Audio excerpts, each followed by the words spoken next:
system. From Iron Man, the counteroffensive begins. This video is purely for entertainment and does not infringe on copyrights or laws. The rights to the novel and image belong to the original author. We do not claim ownership.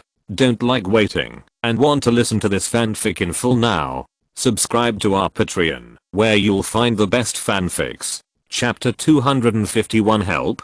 Sniff A. Walking on the beach, Luo Wen suddenly smelled a foul smell of feces and urine. Although under the cover of the sea breeze and the wide coastline, the smell dissipated quickly and was not so obvious, but Luo Wen's nose was not that of an ordinary person, even if he repeatedly adjusted it deliberately and tried to suppress his supersensory system. No wonder those gerbils didn't come early or late, but launched an attack on the first night. Obviously, rabbits and other small animals also live here, but they have never been preyed on. The survivors deserved it. The smell of humans and the sudden increase in excrement. No wonder the gerbils came out in droves. Maybe these stinks are one of the criteria for judging delicious food in their diet. Luo, can you ask your women to help carry the rocks? Our progress today seems to be a little delayed. At around 2 p.m., the sea breeze blew away the smell of excrement of the survivors after lunch, and also woke up those who had slept and were gradually refreshed from their nightmares.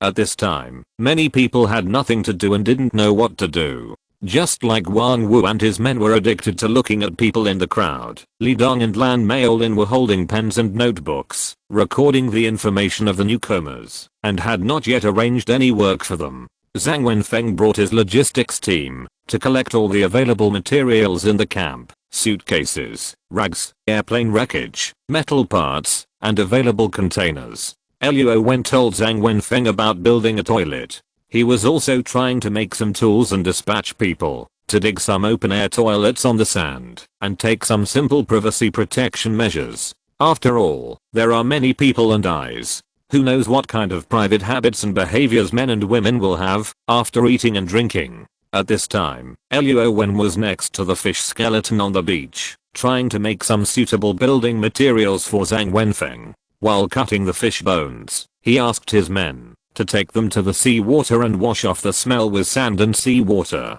At the same time, he told Emily and Julia to collect more wood in the afternoon. The task of the day was completed. Very easy and simple, but life is your own. Will you not have to live tomorrow? At this time, Captain Jamie, oh no, now it should be called Captain Jamie because he has no plane to fly, and the crew members who follow him are basically assigned to different teams. For example, many beautiful stewardesses under Luo Wen were originally following Jamie. Captain Jamie was smiling at this moment, as if he was discussing with Ran, but his tone of voice made people feel that he could not be questioned. How come? As the captain of the construction team, he was watching the fun and acting as a peacemaker in the morning, but now he feels that building the shelter should not be his responsibility alone. Heh, then Captain Jamie, how many people do you want me to give you? Brown's expression was very gentle, just like this morning, when he was questioned by Dr. Mike. He did not seem to be angry at all. From yesterday to today, he seemed to have no nervous expression or emotional excitement. Jamie saw that Brown was easy to talk to, and took the initiative to ask him how many people he wanted. Although he was a little confused in his heart, he didn't know why Brown agreed so easily. But he was very satisfied with the attitude of the young man in front of him, and felt that Brown was a good guy worth dealing with. Oh, not too many, just send 50 of the strongest women. I don't want the 8 men. Haha. Jamie had a happy expression on his face, and waved his hand politely, expressing his understanding of the difficulties of Brown's subordinates. Jamie, when you assigned the task this morning, you didn't mean to be reluctant at all, and asked us to follow Ran and obey his arrangements. Now you ask us to help you complete the task. Don't you think you've gone too far? Humph. Julia, who looked indignant, began to denounce Jamie's shameful behavior before Ran spoke again. That's right, Captain, although we are flight attendants, we are not your subordinates. You have the final say in the cockpit, but we have the final say in the cabin. Not to mention, everyone is on the island outside the plane now. Emily, who had always been quiet and gentle before, also changed the impression of being considerate that she left on Rowan at this time, and began to argue with Jamie. They didn't refuse to work, nor were they afraid of hard work. They just felt that Jamie had thrown them to Luo, like he was throwing away waste in the morning, but now he was flattering them and asking them to help his construction team complete the work. Shouldn't he have the proper attitude of asking for help? Wow, girls, what do you mean? We are all survivors now. I didn't order or ask you. Don't you need a shelter? If we don't even finish a wall, what should we do tonight when the group of man-eating gerbils come? Jamie waved his hands, confusing the concepts. When they were labeled as survivors, Julia and Emily's eyes widened. They couldn't find a reason to refute Jamie for a while. Captain Jamie, since the progress of building the wall is behind schedule, why do you take your men to take a nap at noon? Now is not the time to talk about democracy or labor rights, but the time to talk about rules and responsibilities. I remember that you were the first person to agree to Li Dong's proposal this morning, right? Luo Wen's face was still so calm, but Jamie's original smug expression was now livid, and the good impression he had given to Luo Wen before was severely trampled under his feet. If he was not afraid of his mysterious ability and was not sure to subdue Luo Wen with force, Jamie would have wanted to take action directly and teach him a lesson. Just as Julia, Emily, and Luo Wen's brothers looked at their captain with admiration, they felt that they were the most lucky to be assigned to Luo Wen's least favored subordinates after being stranded on the island. Li Dong, Lang Maolin, Zhang Wenfeng, and Wang Wu also came over. Hey, Luo, I don't think Captain Jamie's request is excessive. It happens that your team has completed today's mission in the morning, right? Wang Wu didn't want to conflict with Luo Wen so soon, but the leader this time was Jamie. If something really happened, he could just call someone to help deter the enemy. Moreover, the strength of Li Dong's team and Zhang Wenfeng's team has greatly increased, which makes him feel that his temporary alliance with Jamie, his authority and status are also threatened. He must flex his muscles and let everyone recognize their respective strengths again. Don't forget, he still has 4 guns in his hands. On this beach, Wang Wu is the most powerful strong man. Jamie, Wang Wu, I think what Luo Wen said is not wrong.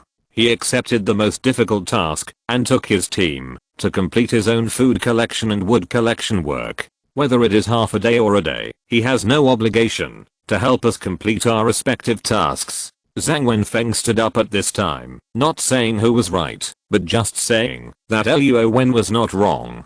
Although it felt like he was against Jamie, he was just stating the facts in a realistic way, and he did not mean to take sides. Jamie, I also think you should find your own problems, and Wang Wu is also helping you, isn't he? Luo Wen also kindly gave you a building drawing this morning, which can be regarded as saving you some time, isn't it? Li Dong felt that he was already the strongest among the team leaders, and his self-confidence was a little overflowing, but he did not deliberately step on anyone. Instead, he stood from a fair and just perspective, and praised Wang Wu by the way. In fact, everyone can see that Wang Wu's team is far less helpful than Zhang Wenfeng. What an ulterior motive is this to recruit Wang Wu and make friends with Luo Wen by the way? But we have enough manpower and time. It's impossible to complete the construction of a wall before dark. Don't you care about your own life? Jamie was anxious. He just came to borrow someone, and he went to Luo Wen instead of Li Dong. Why did everyone seem to be targeting him? Is it because he has Wang Wu and his security team, as well as 50 strong male subordinates? Chapter 252, a one-man show. Captain Jamie, you didn't seem to understand the true meaning of being in charge at first. The smile on Luo Wen's face gradually faded, leaving only calmness and seriousness. Luo, what do you want to say? This island has given us, the survivors of the plane crash, a glimmer of hope to wait for rescue. Although there are many crises and no legal and secular constraints, isn't this a time to test everyone? Luo Wen spoke slowly and talked about his inner thoughts. As he listened, Li Dong was the first to react. That's right, isn't that what he thought? Otherwise, he worked very hard from the beginning, wasn't it, for the position of the leader of the island survivors? Everyone has elected the team leader they think is suitable, but there is no leader to lead everyone to complete their respective tasks and work. Isn't this a test for the candidate for the leader? Captain Jamie, what do you think? You think I'm not suitable for managing the construction team?" The panic on Jamie's face was fleeting and soon turned into a serious and indifferent expression. Except for Rowan, no one else noticed it. However, the reason why Rowan said so much was not for Jamie to hear. A middle-aged captain thought he was hiding very well, but no matter how many schemes and conspiracies he had, in front of absolute strength, it was just a clown's farce. "Captain Jamie, you seem to know that your current position is very embarrassing, so you want to retreat bravely, give up the position of captain, and finally sit on the mountain and watch the tigers fight. With the righteousness of considering the survival of all survivors today, and the original identity of captain, you will finally clean up the mess." What? Everyone's expression at this time was stunned and puzzled. They originally thought that Rowan was taking advantage of this to make trouble and wanted to be the first to remove Jamie's identity as captain. After all this time, everyone was still on the first floor, but Rowan ran to the second floor. What are you talking about? I don't understand at all." Captain Jamie, what a captain who deliberately disguises himself as a real villain." No matter Wang Wu or Li Dang, their expressions changed at this time. From the initial surprise, to shock, and then slowly understanding and calming down. Looking at Luo Wen and Jamie who didn't admit it, they finally realized that the clown was actually me. "Luo Wen, what do you mean by saying this suddenly now? Why don't you speak frankly?" Zhang Wenfeng, who was calm and steady, didn't seem to be surprised by Jamie's true face. Luo Wen tore off his disguise in front of everyone. Of course, it could also be that in the private communication in the morning, he had already seen what it means to be extraordinary and what a real master is. "I don't have time to continue playing the so-called power struggle with you and Lan Maolin." Lang Maolin, who was just a bystander, was suddenly mentioned by Luo Wen. He looked confused. He really didn't know why the young man in front of him mentioned him. "You brought some survivors here by yourself. What about the rest? When are you going to tell us?" What? Not to mention Lan Maolin's confused face, he was shocked beyond words. Zhang Wenfeng, Li Dong, Wan Wu, and Jamie all looked at Luo Wen with their mouths wide open, not knowing how to express their confusion and surprise. "I'm not an ordinary person. Aren't you suspicious of me in your heart? But this doesn't mean how you know that Lan Maolin didn't tell the fact that there were still survivors?" Facing Luo Wen's eyes that saw through people's hearts, Lang Maolin finally didn't dare to continue to hide it, because he knew that in front of the mysterious and handsome young man, his little tricks were obviously no match for him. Even if Lang Maolin didn't say it himself, the survivors who followed him to escape would not really listen to his instructions and leave the remaining dozens of survivors to live here with peace of mind. "Captain Luo, I was wrong. I really know I was wrong. I saw that you were short of food here and were building a wall to deal with the invasion of gerbils, so I didn't dare to tell you about the dozens of wounded and their families over there." Lang Maolin knelt down on the beach with a plop and kowtowed like pounding garlic. While admitting his mistakes, he kept explaining his actions desperately. "You get up first. It's not the key whether you admit your mistakes or not. Whether you go or stay, wait until you pick up the survivors over there and let all the survivors vote to decide. After all, there is no law on this island to sentence a person to death." Lang Maolin, who fell to the ground, truly understood what it meant to see into people's hearts at this time.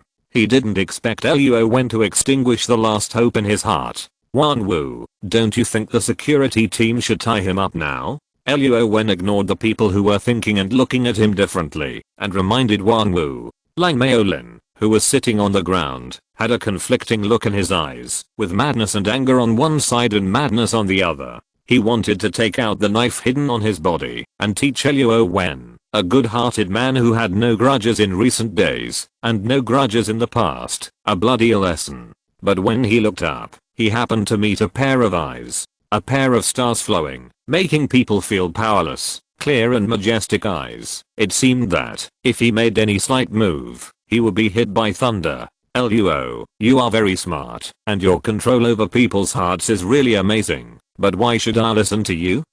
Just when Lan Maolin gave up resistance and was ready to die, Wan Wu's rejection was like the sound of nature, striking deep into his soul, instantly filling him with hope for life. "Fight. Fight quickly. It would be best if both sides were left with nothing but fur. Are you thinking about the 4 pistols you still have in your hands with 20 bullets in them? Luo Wen turned his head away from Lan Maolin on the ground. As for Li Dong, whose eyes were complicated, annoyed and resentful, Luo Wen gradually changed his opinion of him. Although he had ambitions, it seemed that his bottom line and principles were still there. So he gave him a chance and looked forward to his future performance.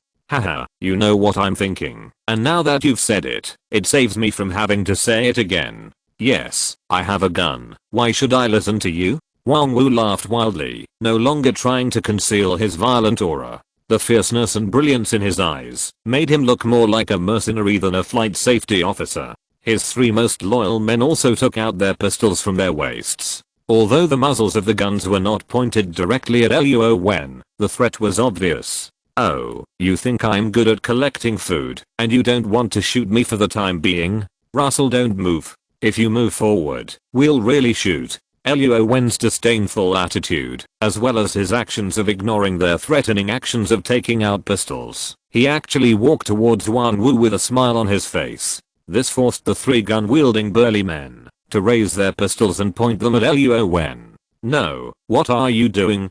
Are you crazy? Why are you pointing your gun at Luo? Put it down quickly. If it goes off accidentally, have you thought about the consequences? Put it down. Put the gun down quickly. Boss. We will fight you.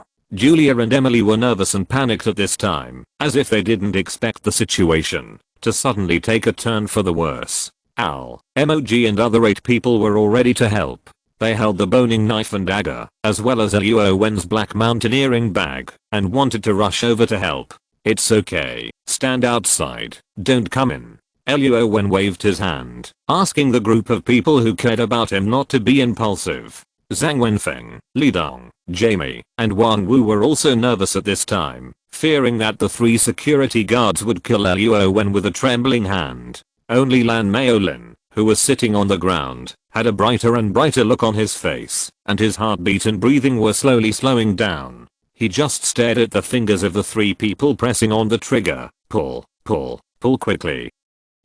Some people at the water source and the temporary shelter gradually discovered that something was wrong on the beach, and the crowd began to gather here. Shashapada, beads of sweat gathered on the foreheads of the 3 people, and then dripped down. The psychological pressure faced by the 3 gunmen at this time was really unbearable. Although Wang Wu hesitated, he held on, and did not actively ask his men to put down their guns. So after the 3 people's eyes for help were fruitless, they could only go all the way to the end, and continue to hold on with their guns. What's going on? Why are the patrol members pointing their guns at Captain Luo? Shh, keep your voice down. Who said it wasn't? They are not fighting for the boss right now. Captain Wang Wu wants to strike first. But that doesn't seem like it. Didn't you see Captain Luo Wen standing in front of Captain Wang Wu? Are they competing to see who is braver? Well, I see Captain Luo Wen looks calm and is paying attention to us.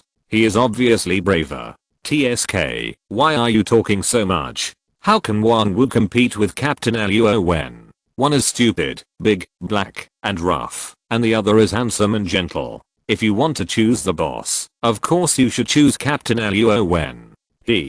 Holding the gun, but not daring to shoot, isn't it tiring? Well, if the situation wasn't serious and the atmosphere wasn't very solemn, the 3 armed team members really wanted to nod to Luo Wen in agreement. But they didn't dare, and they wouldn't, because they were now in a hostile relationship with Luo Wen. I'm standing here. I can walk, sit, or even run. But your captain's feet are numb now. If we wait any longer, he will fall to the ground. Are you sure you want to waste time with me? Creak. Luo Wen walked 2 steps, ran 2 steps, and sat on the beach again, verifying what he said. Wang Wu's face was already purple. Why didn't Luo Wen act according to routine and logic at all? The captain of the team and the members of Luo Wen's team, who had been tense for half an hour, finally understood one thing at this time. Wang Wu wanted to establish his authority, but he and his men had obviously misjudged Luo Wen's strong psychological ability. Even Luo Wen's wisdom had long exceeded their imagination. Accidental discharge. Yes, even if Luo Wen calculated that they didn't dare to shoot and was sure that they were afraid of the unknown consequences after shooting, but what if there was an accidental discharge? Unless Luo Wen has other hidden abilities. Bang. Damn. A gunshot scared everyone so much that they opened their eyes wide and looked at Luo Wen, who was sitting on the sand. However, they found that the gunshot actually came from his mouth. Da da da. Luo Wen not only imitated the pistol, but also made a weird sound of machine gun shooting. It was totally inconsistent with his image of mysterious master. However, it is true that his ventriloquism imitation was very lifelike. Swish. A shadow flashed by, and Luo Wen had 3 pistols in his hand at the same time. When everyone had a shocked expression of seeing a ghost, Wan Wu reflexively touched the pistol on his waist, but he touched nothing. Are you looking for this?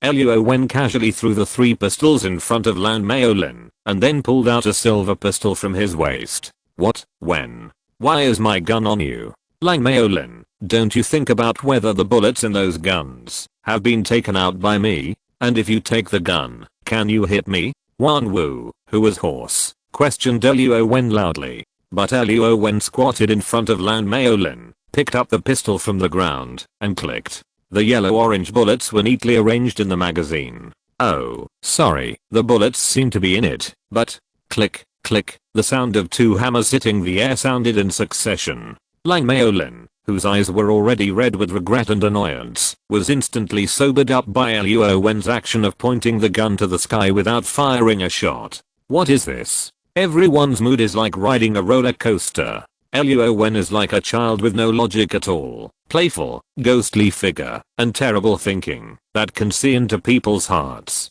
Bang, and suddenly pointed the muzzle of the gun at his temple and pulled the trigger in his hand. The gun went off, and the fire lit up everyone's eyes. Bang, the bullet hit Luo Wen's skin directly, but only left a small red dot, and then turned into a small iron lump and fell on the sand. I'm not afraid of the threat of bullets and weapons. Even if you try your best, you can't hurt me, let alone whether you can find such an opportunity. He is crazy, crazy. What's wrong with this world? Why, in reality, there will be a Superman in the movie. From now on, you can call me whatever you want, but this island has been taken over by me, and your lives will also be in my charge. Wan Wu. Aren't you going to tie up Lan Maolin yet? Oh, tie.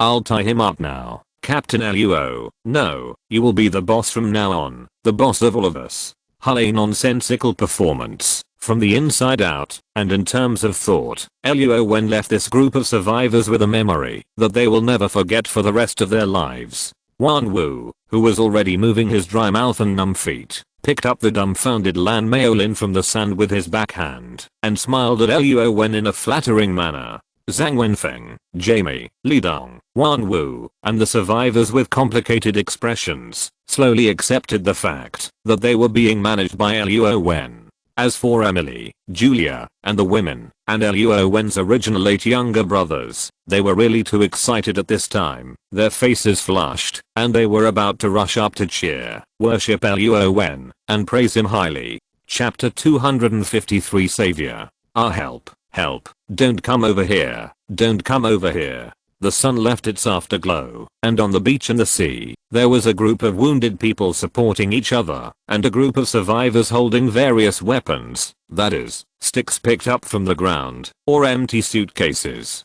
Some of them simply hid in the middle of the crowd and shivered, like an ostrich with its head buried in the soil. No matter how you look at it, this group of people are civilized people from modern society, but when facing a group of big rats, they panic one by one. In addition to panicking and hugging each other with their backs, they seem to have no idea of how to repel the enemy. Standing at the outermost of the crowd were several middle-aged men who were not so strong, and several young boys who were still childish, as well as several long-legged beautiful stewardesses. One of them was a handsome woman with a heroic face, and wearing a stewardess uniform, which was particularly eye-catching. The black stockings were hooked, revealing a few flesh-colored bases, and she was wearing a pair of slightly larger men's sports shoes on her feet. Her name is Wang Ling. She is one of the crew members who took the initiative to stay and take care of the survivors. Although she is petite, it may be because she is a Chinese girl, but her courage is not inferior to that of men.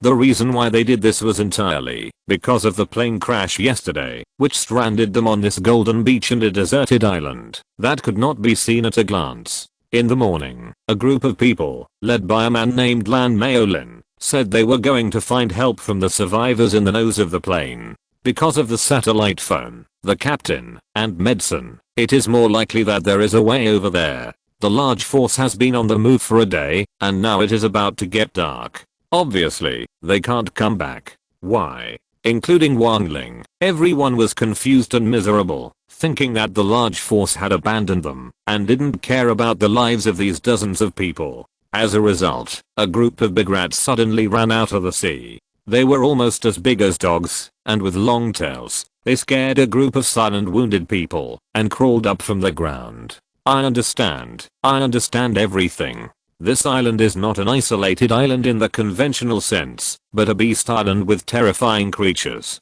The large army that set out in the morning may not have abandoned them, but may have been wiped out. Hiss for the time being, I can't care about the worst guess that makes people's hair stand on end. Wan Ling and the people who are responsible for the outer protection task have tightened their weapons in their hands, staring at the dozens or hundreds of big rats in front of them with concentration, ready to meet their offensive. Squeak, squeak. A group of big rats, with red eyes, seemed to have a bloodthirsty murderous light flashing, and made a more piercing squeak than ordinary rats, as if they were communicating and discussing which direction to launch an attack from, so as to make it easiest to break through. This place is better than Luo Wen side. At least no one who died in the mouth of the rat has appeared, or it can be said that the time nodes are different. One is in the evening, and the sky is not completely dark, and the other is late at night, when everyone is asleep. The gerbils obviously have collective intelligence, and will judge the number and threat level of the prey, and then formulate corresponding offensive strategies. However, unlike Luo Wen, the group of gerbils obviously knew that they could not kill all the prey at once, so they adopted sneak attacks and wandering offensive methods. On Wang Ling's side, the number of gerbils was nearly 500, and the number of survivors was only a few dozen. Therefore, this group of gerbils changed to another offensive method, that is, force attack. It seems to have a bit of the flavor of surround them. If there are 10, attack them if there are 5, divide them if there are twice as many, fight them if they are the enemy, escape if there are fewer, and avoid them if they are not. But a human military tactics. Swish. The communication between the gerbils was very intensive, but also very efficient. The sound suddenly decreased, and the big rats covering the beach around the crowd suddenly began to move and merge in one direction. The few people facing the big rats in other directions all showed a slightly relaxed expression of relief. Only Wang Ling's scalp was numb, and his face was as hen. There is a fundamental difference between being brave and not afraid of death, and there is death but no life. Especially for Wang Ling, since she thought everyone would die. Why didn't she be like a hero and die in the front, while protecting the survivors, instead of turning her back to the beast like a weak person, and being bitten to death without resistance? However, the situation has changed now. The gerbils seem to have smelled out who is the person in the crowd who is most likely to lose the will to resist, or who has the smell that is most likely to be broken through, and the person they chose is obviously Wang Ling. The gerbils did not continue to create a terrifying atmosphere, but rushed directly towards Wang Ling like a grey-black tide. The thin black-haired stewardess and several foreign beauty colleagues beside her were holding the wooden sticks tightly in their hands, shouting to give themselves courage, and then took the initiative to meet them. Maybe they also know a little common sense. Space for time. If the gerbils pounce on them, they still cling to the crowd, then let alone fighting. I'm afraid they can't move their hands and feet, but it's easier for the big rat to rush into the crowd. Wow boss, there are only a few of us. If we encounter danger, you have to protect us? Haha, are you kidding? The boss can't be killed by a gun, so what danger can hurt us? Right, boss. The yellow hovercraft, or rather a large inflatable bed. Al looked relaxed, pretending to be afraid, and trying to get close to his boss, Rowan, while Emoji, with a playful smile on his face, flattered Rowan very naturally. Can you row faster? It's almost dark. When can we find the survivors waiting for rescue? Emily's sweet laughter showed her pearly teeth, which instantly made those weak-handed chickens suddenly have an urgent desire to perform. Alas, it's just that this blonde beauty likes her boss so much, they obviously have no chance. Hey, stop looking, it's almost 2 hours, can you do it? How can a man say no? And the person who said this was Julia, who was fair-skinned and beautiful with wine-red hair. A group of little chickens began to speed up their actions, and no longer had the heart to chat with their boss. Don't talk about them. There's not enough time. Otherwise, we can make some handy oars. It's really hard for them to use these inappropriate sticks. Luo Wen waved his hand to stop the two beauties from ridiculing a group of younger brothers. It's okay to cheer them up appropriately, but if they keep squeezing their physical potential, these rookies will be like weaklings and can't even stand steadily when they get to the place. Then it will be Luo Wen, the boss, who will lose face. Oh, no, the situation over there seems to have changed. When Luo Wen has outsiders around, he usually doesn't use a large range of spiritual sense to explore the surrounding environment. But sitting at the stern, listening to a few people chatting and communicating with each other, he thought it was quite interesting at first, but slowly he didn't have much interest. And in front of the left side of the bow, on the sea surface dyed red by the sunset, after images floated, and many grey-black gerbils jumped onto the beach. A group of people hugged each other, and began to shout and yell. The rookies rowing the hovercraft, as well as Emily and Julia chatting leisurely, also stopped what they were saying. His gerbils. It's gerbils. They are in danger. Luo, what should we do now? At this time, the boat was still more than 100 meters away from the survivors surrounded by gerbils. Luo Wen did not expect that. In order to keep the secret of his magic spell, he did not discover the crisis in advance, making him very passive now. Destroy the gods. Wait a minute. Luo Wen, who was about to use his spiritual sense to cast a spell, suddenly stopped. The golden light gradually died in his pupils, and took out Wang Wu's silver pistol from his waist. Bang bang bang. Unless he had to, Luo Wen only wanted to use the Superman body to deal with this lonely island trip. Otherwise, how could he kill hundreds of gerbils instantly from 100 meters away? With such terrifying power, I'm afraid that these survivors will be terrified and want to elevate Rowan to a position comparable to that of God. This won't do. Once they are linked to God, who knows what excessive demands these people will make on Rowan.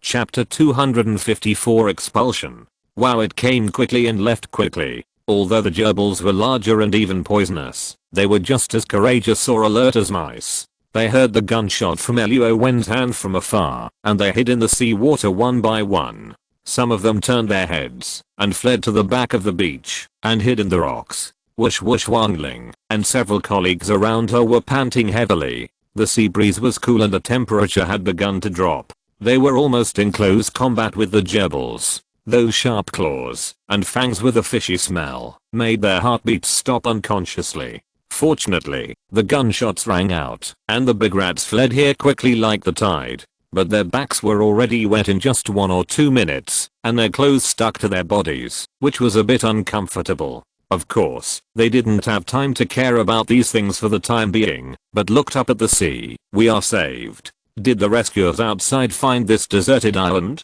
It seems not. I saw Emily and Julia.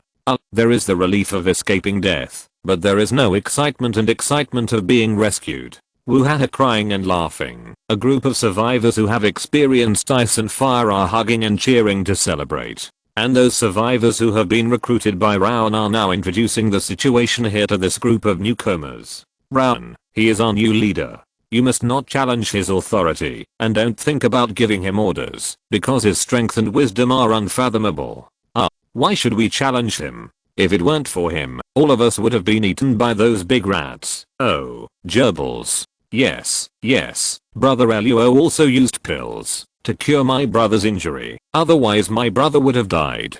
Luo Wen didn't care what the group of newcomers he brought back were talking to each other. Anyway, the previous people would quickly assimilate them. There were 38 new survivors in total, which just made up the total number of 380 people with the number of people in the camp. Why is it 380 people? Shouldn't it be 381? Al, go and call all the team leaders over.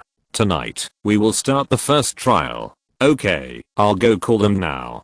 Creak, creak, no need, boss, we are all here. Wan Wu's face was covered with black sweat, and his hands and body were even more dusty, just like a migrant worker who had done a lot of physical work. Yes, before Luo Wen set out to rescue the newcomers, he explained the remaining personnel and assigned them new tasks. Wan Wu naturally didn't dare to pretend to be a big shot anymore, but ran to build the wall. A stone wall 100 meters long, 0.5 meters wide, and 1.5 meters high now pointed vertically to the undulating sea surface. Backed by a cliff wall more than 40 meters high, the south wall has been built. Although this wall also blocks the water point outside, for safety reasons, who knows if there will be other monsters in the pool. Then only the east wall and the north wall need to be built, and the temporary shelter planned by Luo Wen is equivalent to being built.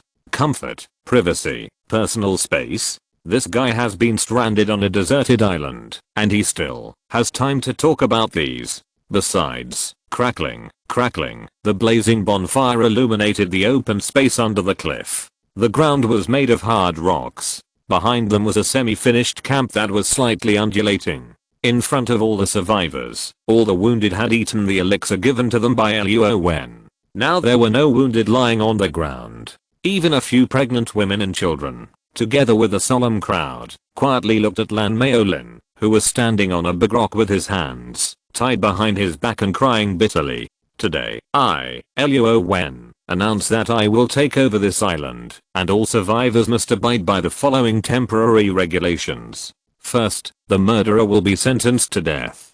Second, endangering the lives of others will be expelled.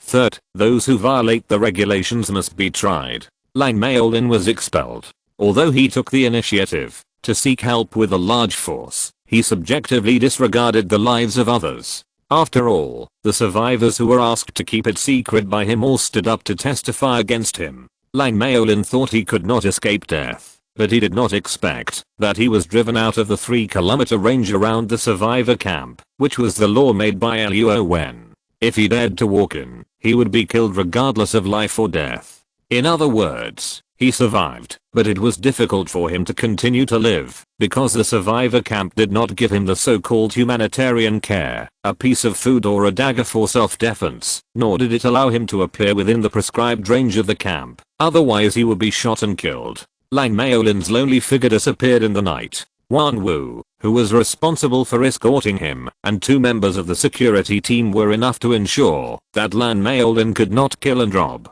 This also explains why there are 380 survivors instead of 381 people, because Lan Maolin will hardly see the sun tomorrow after tonight. Those who kill will be killed. Since he chose to ignore the lives and expectations of 38 people, he must bear the consequences of being ignored. Wow at night, although the shelter only had 1 wall, and was open to the sky, the sea breeze and the cold air from the rock wall made people curl up unconsciously, and the men and women got closer to each other. However, the fires burning every few meters around, the night watchman standing on the rocks to keep watch, and Luo Wen sitting alone on the rock of the judgment seat, made all the survivors who were leaning against each other, from the inside out, exude a kind of emotion and atmosphere called peace of mind. While the tireless waves were turbulent at night, but in the morning, when the morning light was slight, it suddenly became calm. Creak, boss, he's dead. Wan Wu, who was rotating his post early in the morning, got up and went around the camp to look for Lan Maolin's traces. Who can guarantee that he will not hold a grudge and pose a threat to the entire survivor camp? It was not until he saw the rock pile, with only a pile of bloody bones left, and no trace of Lan Maolin, that Wan Wu turned back to the camp. Well, Oklahoma, I got it.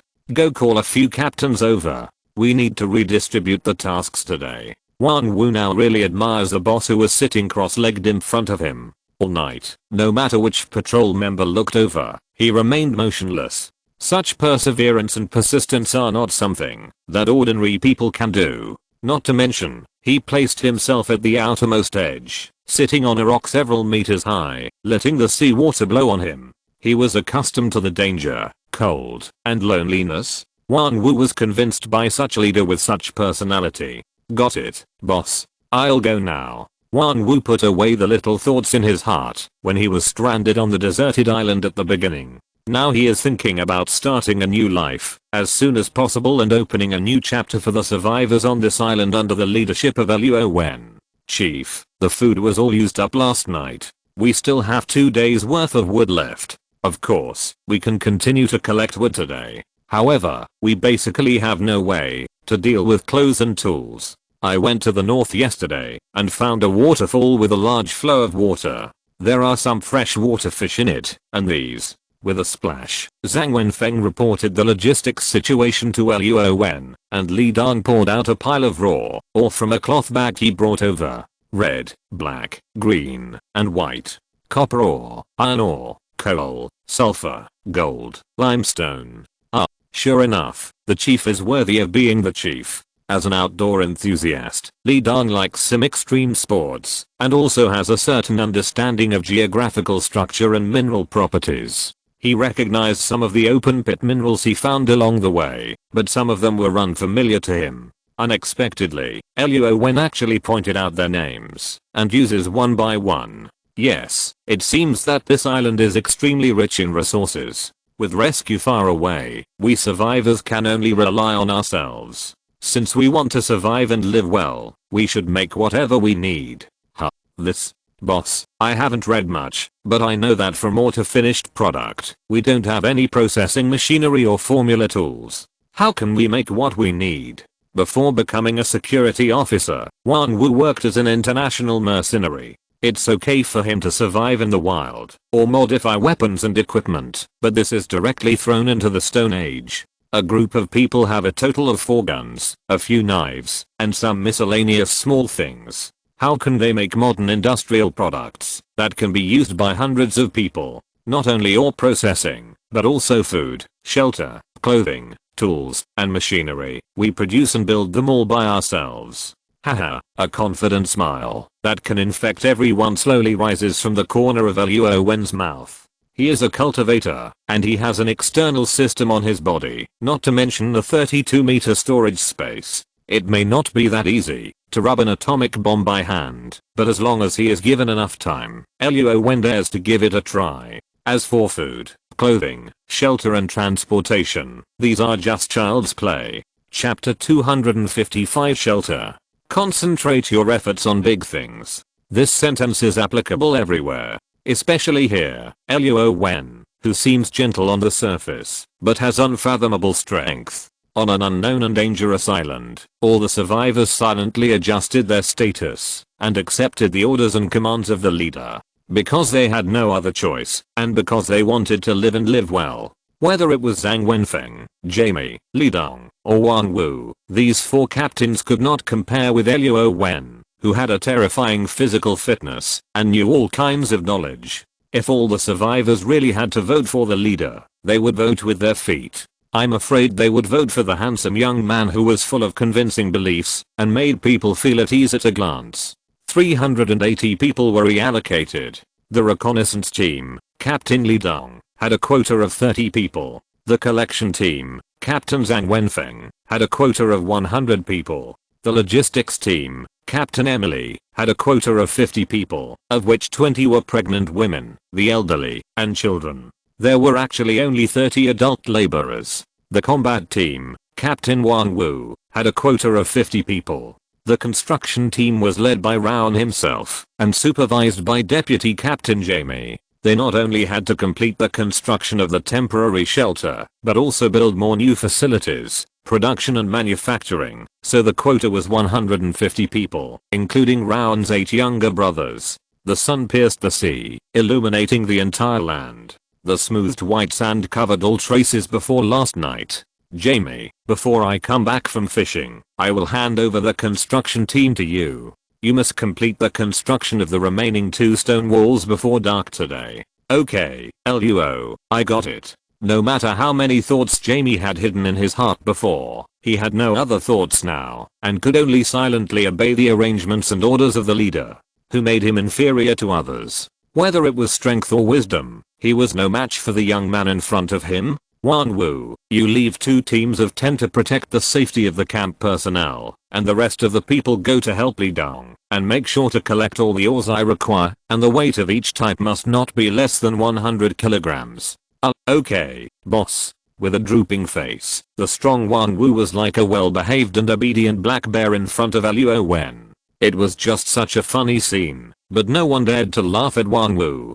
Zhang Wenfeng, I will help you solve the food problem in the next 2 days, and you, as the captain of the collection team, will temporarily help Jamie to complete the construction of the shelter today. When I come back, I will arrange new tasks for you. Yes, I know. Emily. Here, I'm here. Emily's face was flushed with excitement, and her expression was particularly serious. She didn't expect Luo Wen to hand over the responsibilities of the logistics team to her. The deputy captain Julia standing next to her also had beautiful eyes, full of gratitude to Luo Wen and a few meaningful enthusiasm. As captains, although they shouldered responsibilities, at the same time, their rising status and position also received more attention and respect from other survivors. As a vulnerable woman, this is undoubtedly a special care and love. Today's breakfast, let's temporarily replace it with vegetable soup. If you have free time, go collect some vines, and practice the weaving skills I taught you. We have to learn to be self-reliant with many tools in the future. Well, we know. Each of them performed their duties. Men and women, led by their respective captains, went to both sides of the coastline. As a construction team and a collection team, there were 250 people in total. Maybe they could complete the construction of the remaining 2 stone walls in one morning. Under the gaze of Emily and Julia, Rowan walked towards the sea alone. Whoosh, no one paid attention to this side.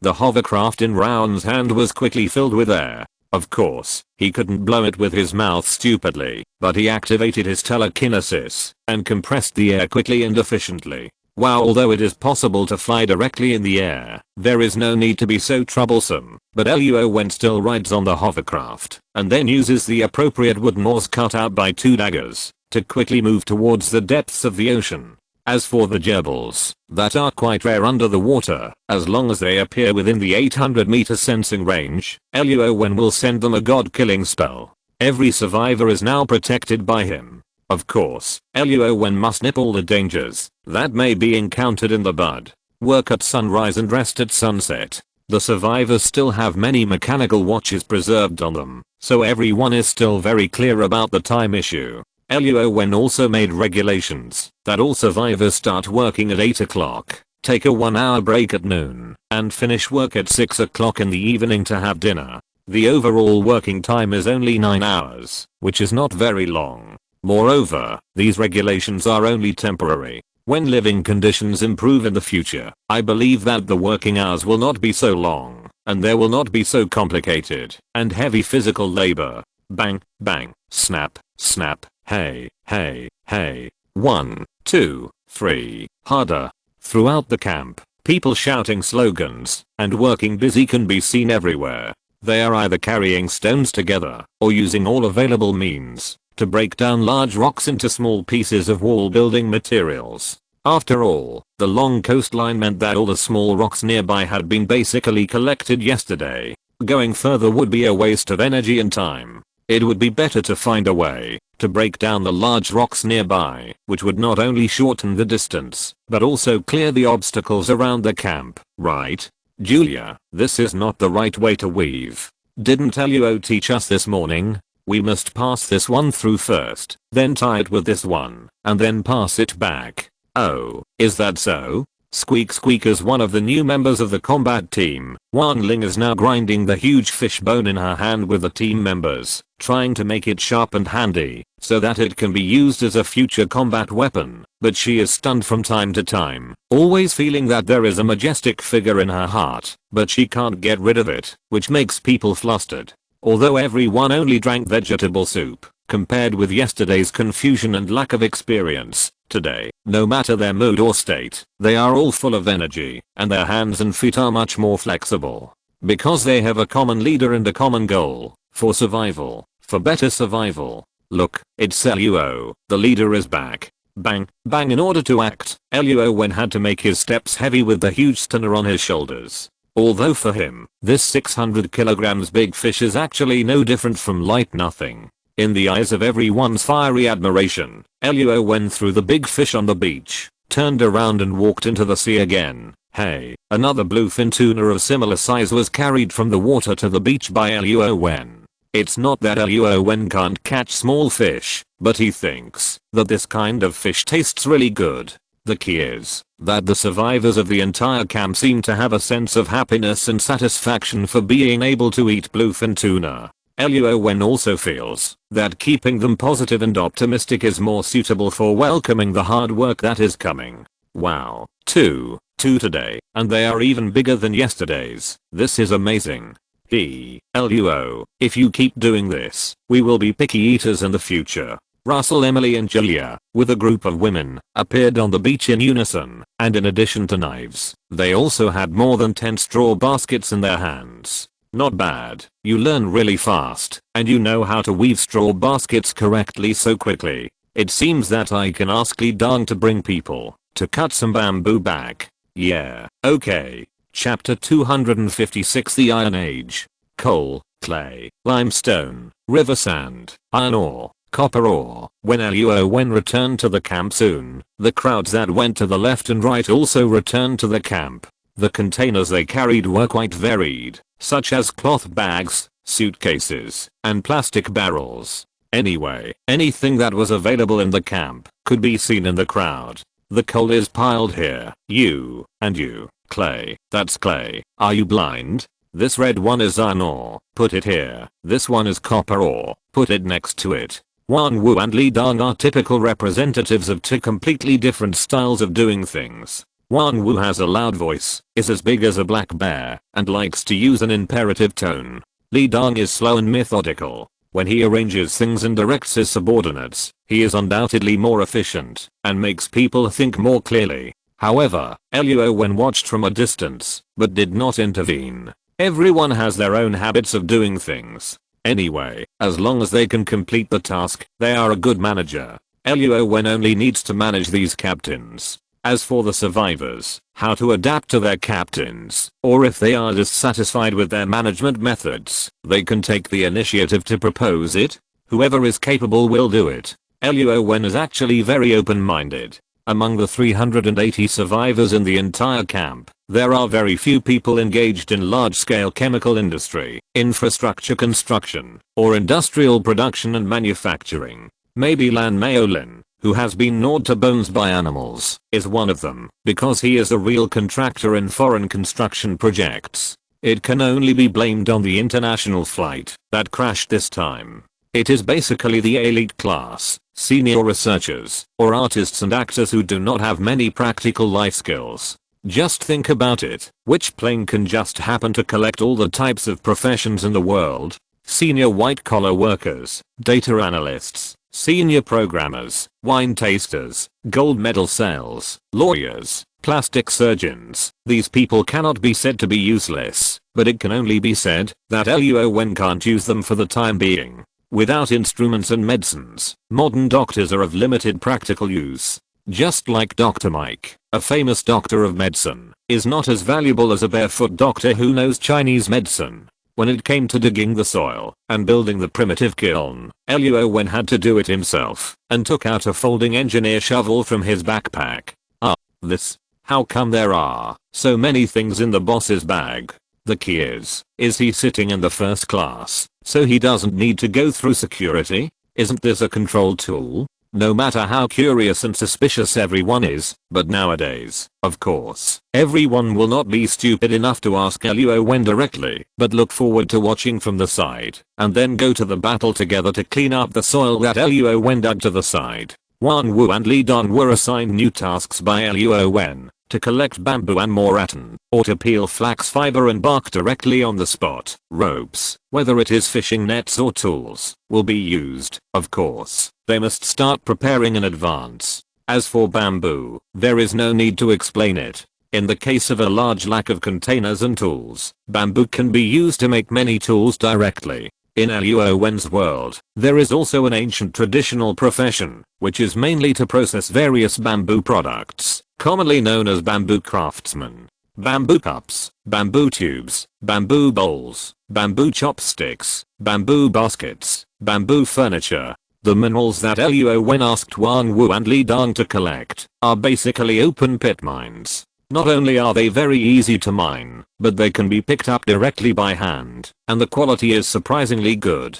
The entire island is full of crises, and all kinds of strange and bizarre beasts have never been seen in the outside world. However, after a deep understanding, it is more appropriate to describe this island as Treasure Island. Because the people who come here are all laymen. If they were scientists and scholars, I'm afraid they would have jumped 3 feet high and couldn't sleep because of excitement. Wishboom, the tall chimney was mostly filled with red flames, with little green smoke or burnt black color coming out. It can only be said that the kiln that Luo Wen dug was well structured on the one hand, and the high quality of the coal on the other. The whitish rocks were now in the kiln, being burned at high temperatures. After Luo Wen saw that there was basically no problem, he gave instructions and turned to leave this homemade blast furnace. On the other side, there was also a blast furnace. The person who was guarding the blast furnace was hiding far away. Even though he took off his coat and exposed his naked upper body, he still couldn't stop sweating. When he saw Luo Wen coming in, he put on his wet coat and hurried over to greet him. "Chief, the temperature should be about right now. I guess the iron ore is about to melt." Well, without being reminded, Luo Wen's consciousness had penetrated the interior of the blast furnace. Those clumps of iron ore were now red and tightly hugged together. At the bottom of the blast furnace, some red liquid had already flowed into the mold along the high temperature claystone trough. "Go and prepare the forging table. I guess it will be used soon." Okay. At 9 o'clock in the evening, the captain of the logistics team was next to the fire, using the method that Luo Wen had demonstrated to make bone needles of appropriate sizes, so that they could be used to make ropes, fishing nets, and mend clothes later. Emily, how come Luo knows everything? He even knows things that only the ancients knew. Do you think he is a true genius, the omnipotent kind? Hee. Oh, how should I know? It seems that I know him not much more than you do. If you are really curious, why don't you go and ask him yourself? Oh, then I'll go find him when Luo comes back, okay? No, it's dark now. How can you go out to find him alone if you don't stay in the camp and sleep peacefully? Emily panicked, and she didn't hold the bone needle tightly. With a click, the drilling failed. Haha, I'm just kidding. You like Luo so much, why don't you express your feelings to him yet? Emily, you are not like us lighthouse people at all. You are really too shy. If you do this again, I will ignore you. In the dark night, the survivors who had eaten and drunk enough were leaning against the fully enclosed shelter. There was no entrance or exit, but a movable wooden ladder made of bamboo. Although it somewhat affected the entrance and exit, it was the most suitable design at present for safety considerations. In the 2 protruding angles, the height was specially increased to 3 meters to make a high platform, that is, a watchtower. A large number of patrol personnel suddenly had a much easier work, and they could even take turns every other day. Along the 3 walls, a group of people were lying down sleeping, snoring everywhere. It was obvious that they were exhausted after a day's work. Emily and Julia were studying the production techniques tirelessly at the small fire in the corner, and they were still chatting about women's thoughts and ideas. Bang, bang, bang. Luo Wen was hammering a piece of red hot iron on an anvil, and beside him, there were several people watching and learning. I've learned a lot, really a lot. It turns out that Luo Wen is also very skilled in the profession of blacksmith. Swish, there was a sound of a red hot iron block entering the water, and the iron tool that Luo Wen picked up with pliers also revealed its final shape.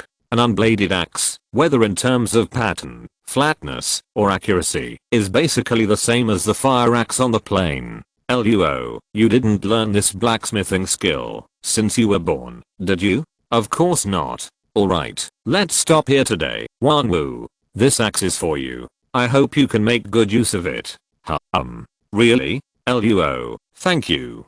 Haha, actually I fell in love with it at first sight, but I was too embarrassed to ask for it. Wan Wu, who seemed to have got a favorite toy, was smiling like a child at this time. He held the unsharpened axe in both hands and gestured twice. Not bad, not bad. Both the center of gravity and the feel are better than the fire axe on the plane. If you're listening to this novel on a channel other than Fanfic World, it means they downloaded and uploaded it without effort. We cordially invite you to visit our channel, Mundo Fanfic Novelos. There you'll find the original version of this story and you can explore many other novels of various genres. We're waiting for you to immerse yourself in a world of incredible novels. Chapter 257 Rapid Adaptation. Boom! A violent explosion sounded, and the last huge rock leading from the camp to the beach in front was blown into a sky full of rubble and then scattered around. Oh, awesome, awesome. This smokeless gunpowder is as powerful as the one produced by the military factory outside. After a month of development, the entire camp has long been upgraded. The simple shelter that originally had no entrances and exits now has many square spires on it, and then the rain gutters converge together along the wall covered with blue-gray cement, and finally merge into the water storage pit. The square shelter with a side length of 50 meters is now cut into collective dormitories. Basically 8 to 10 people live in one room, and there are not only many wooden furniture, but also many commonly used metal tools. And all of this is a change brought by Luo Wen, which makes the survivors who originally thought they would live like primitive people full of fanatical worship and faith in the leader. As for the position of the leader, Rowan doesn't need to do anything to consolidate his status. The entire survivor camp obeys his orders. The clothes Rowan wore when he came here have been changed into homemade clothes like everyone else. The fibers extracted from flax plants are woven and cut. Finally, there is a grayish-white two-piece short coat and a pair of leg-revealing shorts. As for the modern clothes in the past, they were all collected and made into close-fitting underwear by the logistics team. Relatively speaking, plant fibers, under the premise of not finding a large amount of cotton, are limited by the existing production tools and processing techniques. As outerwear that protects the skin and plays a certain role in protecting privacy, it is competent. However, it is somewhat unbearable for modern people who are used to soft fibers to make underwear because of the coarse fibers. A hemp rope belt is tied around the waist, not only to prevent the pants from falling, but also to make the clothes fit better and not affect the freedom of movement of the body. Luo Wen demonstrated how to make scissors, scrapers, files, steel needles, iron pipes, hammers, and nails, and then taught others. Although the progress was slow, it helped Luo Wen, an all-round player, to some extent, and relieved many troubles of doing it himself.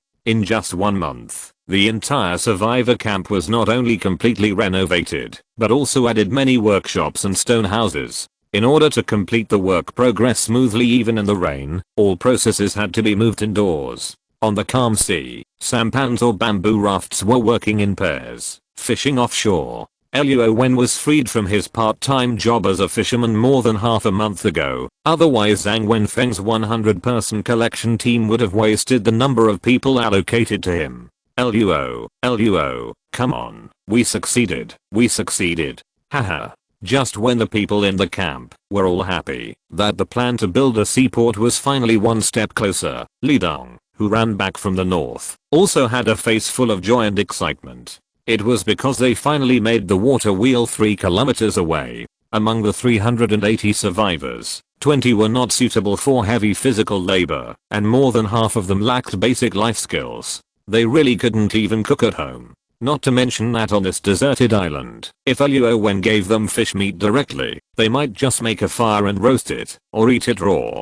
Handicrafts, weaving, salt making, iron making, cement burning, tile burning, chemical processing, each of them basically requires Luo Wen to teach on site, or temporarily act as an auxiliary instructor. Otherwise a group of modern people, whether teachers or students, simply don't know where to start, how to continue. They have no other way, except to slowly explore. This is Luo Wen. He is actually in ancient times, from nothing to something, and he has a super body control ability, and learning and memory ability. Otherwise, if he is thrown here for the first time, I'm afraid that Luo Wen himself will not be much better than the survivors. And this is also the root cause of Luo Wen's slow progress and all his plans. It's not that he doesn't work hard.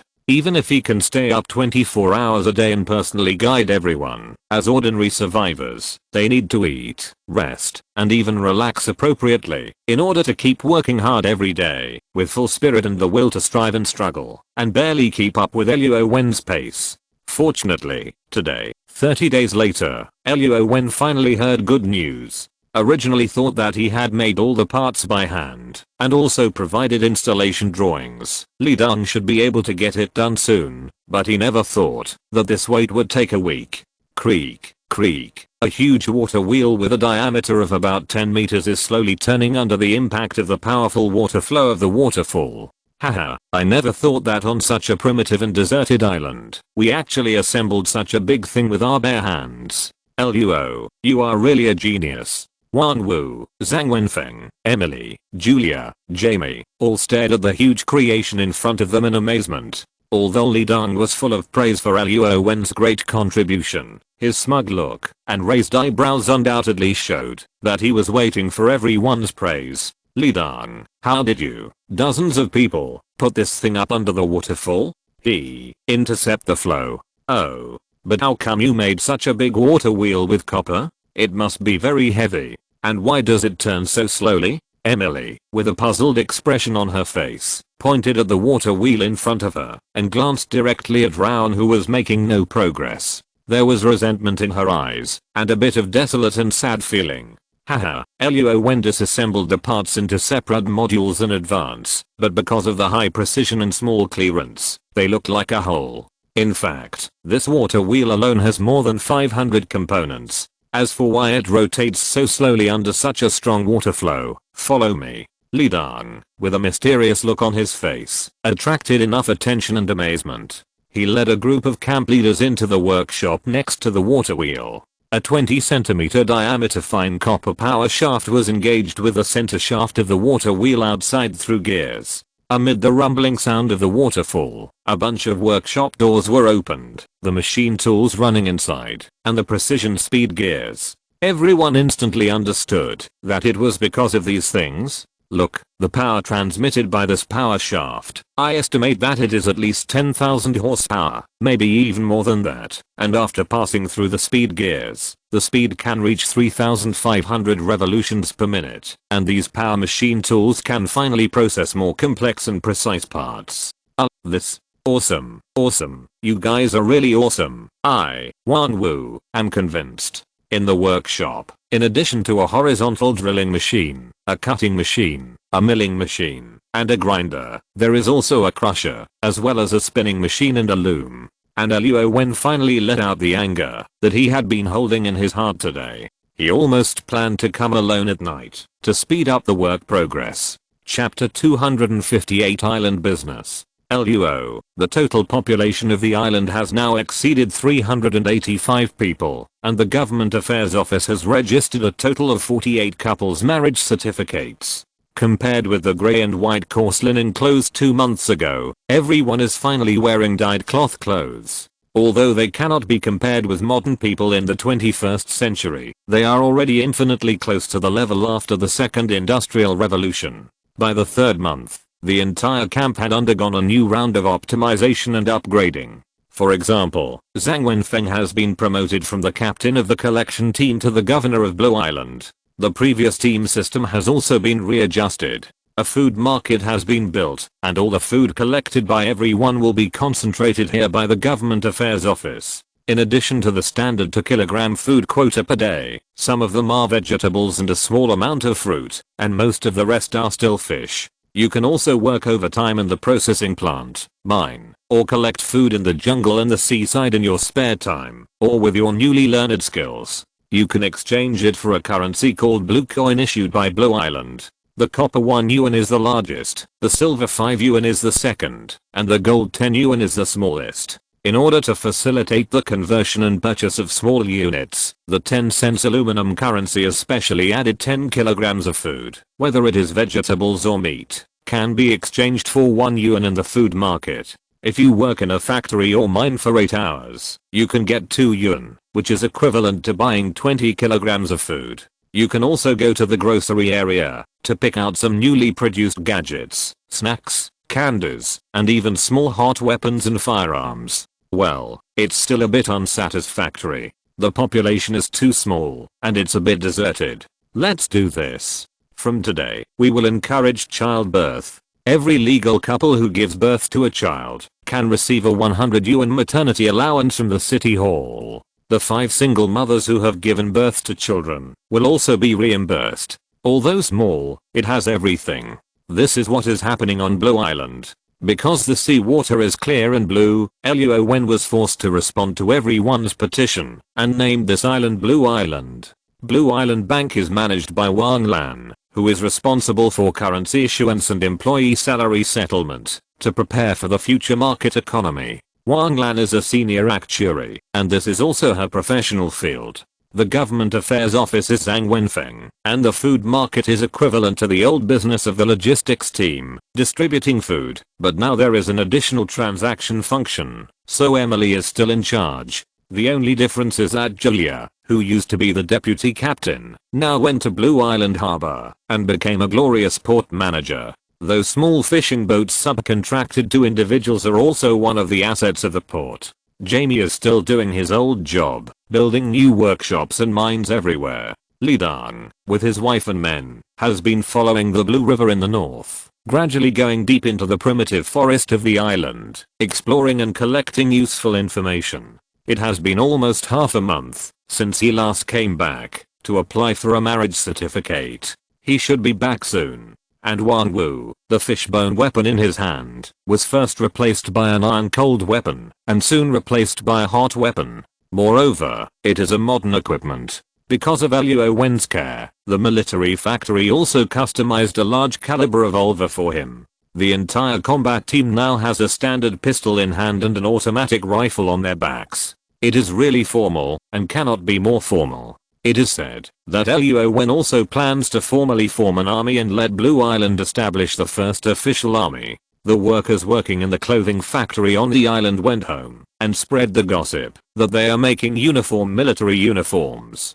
By the way, since technology has reached the level of the Industrial Revolution and even steam engines have been developed, why don't Luo Wen and his team just set sail and think about returning to their hometown in the outside world? Because there is an invisible barrier, or energy shield. Anyway, there is such a thing, 20 kilometers away from the coastline, surrounding the entire island. After Luo Wen tried it himself, he had no choice but to give up.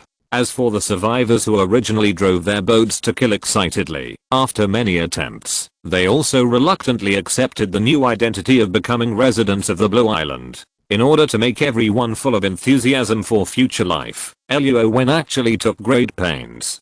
Public ownership is slowly changing to private ownership, and collective distribution is slowly transitioning to more work, more pay. The army, government, law, business. One by one, every night when it's quiet, everyone can always see the candlelight in Luo Wen's commander's mansion. Well, Luo Wen's title of leader sounds a bit like a villain. So Luo Wen changed his title. Didn't you see that Zhang Wenfeng was appointed as the consul? At night, Luo Wen was in his house, drawing a new city map. Of course, it was impossible to complete the construction within the 3 years he stayed. However, as a responsible and qualified commander, he was responsible for protecting the residents of the territory. Of course, he wanted to leave something and shelter for these survivors who might not be able to leave for their entire lives, and for their descendants. Technology and formations are combined. Energy and nature are combined into one. A new type of city. How about calling it Blue City? The overall planning is a circular rectangular formation with a circular moat and a ring road around the city, plus a square city layout divided into blocks with different functions, just like the ancient capital of Chang'an before. In the center of the entire city, which is the center of the circle, the energy center and the center are integrated, and then an artificial intelligence program is left, so that the entire Blue City will expand its territory by itself, and then slowly cover the entire island from a scale of accommodating 1 million people. Mayday, mayday. At this moment, in the airspace of this island, that Luo Wen thought was completely isolated, a large passenger plane marked with the new route logo suddenly appeared. Just like Jamie and his team, the wings were flaming, and in a sudden thundercloud, it was transferred to this magical area, and then plunged into the sea level. Seeing that their plane was still intact, it is estimated that the number of survivors will exceed Jamie and his team. However, with the flight route from west to east and thousands of meters in the sky, Luo Wen naturally had no idea that another passenger plane was forced to land on the west coast thousands of kilometers away from them. The next day, it was another sunny day with the sun rising as usual. Luo Wen, who had originally thought that the seasons were unpredictable and had started preparing for winter clothes early, had to give up his plan to follow the regular seasons of this small island. Luo, we seem to have found a natural magnetite mine, and it's a large reserve, and a very good quality. Haha. Early in the morning, Li Dong, a handsome middle-aged man with a scruffy beard, was followed by a shy and charming blonde beauty. Luo Wen was familiar with the name of every resident of Blue Island, and this woman was no exception. Oh, you and Lillian have enjoyed enough of the free time outside, so you came back to take a look. Commander, you are making fun of us again. If Adang and I didn't have the commander to support us, we would have given up in the jungle long ago. Lillian, who is gentle, beautiful, and loves outdoor adventures, is actually a flight attendant. Li Dong is a diamond bachelor, and she is also single. It is obviously normal for them to be together. Yes, if it weren't for the commander, I, Li Dong, might have become food for gerbils now. How could I have the chance to start a second beautiful life? Li Dong, feeling inexplicably sad, looked at his happy and beautiful life now, with his own career and his own wife. In such a new world, he enjoyed all kinds of new things, and every time he came back, the camp would change with each passing day. He really felt that maybe not being able to go back might be a good thing. Okay, that's all for now. Now that you have discovered magnetite, maybe we can go one step further. Steam engine, internal combustion engine, generator, transistor, semiconductor components, silicon crystal computer, carbon crystal quantum chip. Luo Wen finally had a new breakthrough opportunity, and a knowing smile appeared on his face. At the same time, in the southwest of the island, dozens of kilometers away from the crashed passenger plane, a series of military green Huai helicopters and two Chinook transport planes appeared in the airspace, breaking through the layers of fog, flying over reefs and jagged rocks, and heading straight to the vast hinterland of the island. It turned out that they were not rescuers. If Luo Wen saw this scene, he would immediately think of the hugely influential monster movie King Kong Skull Island. I just don't know why the time node of his appearance and the plot in it are mixed with other element, and the terrain seems to be magnified and different. Oh, look, baby, it's so beautiful down here. Why do people outside call it Skull Island? The black guy who was controlling the joystick was taking advantage of the black-haired beauty behind him. Isn't this beauty that someone? The beautiful girl with a sweet voice, but who can never become popular. Woohoo, click.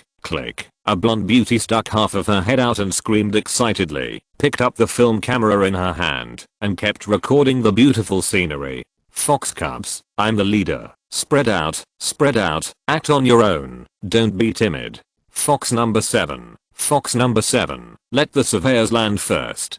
Got it, boss. Whoosh, the propeller blade stirred the airflow, and one of the transport planes began to slow down and land on the ground. Fox number 3, go to area number 6. The group seemed to have known about this island in advance, and they performed their tasks in a familiar way. Could this group of people come and go freely? Some people turned on the speakers on the plane, mapping the sound wave feedback, and others began to land. Soldiers guarded the researchers and set up camp on a piece of grass. Chapter 259 King Kong. Clang bang, bang, bang. After more than 3 months of concerted efforts, the entire camp near the beach has not only been leveled out into a 200-meter long and 50-meter wide enclosed residential area, but also a 4-meter wide cement-hardened road has been built along the camp and a waterfall workshop, as well as many small workshops and processing workshops around it. Blue Island Harbor, which has all the artificially powered fishing boats under its jurisdiction, has been uniformly replaced with steam power 3 months later, and the materials used to manufacture the boats are also steel metal, which is stronger, larger in size, and has a stronger fishing ability. However, the fishermen on the original more than 10 small fishing boats have now been transferred to 5 powered fishing boats. The Government Affairs Office sent out the latest notice this morning. All Blue Island residents will no longer work for the town for free. Instead, they will all become hired workers. I heard that they can also contract some small workshops in their private names.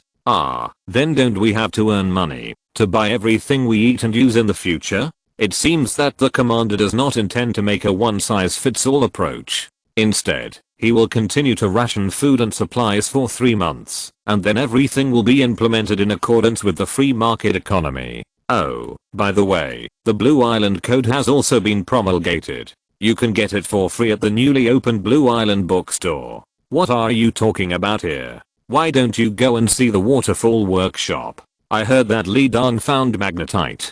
Today, the commander has asked people to pre-bury cables and wires. Soon we will be able to use electricity. Woo, really? Really? 385 people. There is a nursery with a dedicated person to take care of infants and young children aged 0 to 5. This is a facility directly under the Government Affairs Office, and all Blue Island residents enjoy this right free of charge. Of course, it also includes compulsory education from 6 to 12 years old. After the age of 13, you can graduate and enter the factory to work. The workload of interns is halved, and the salary is halved.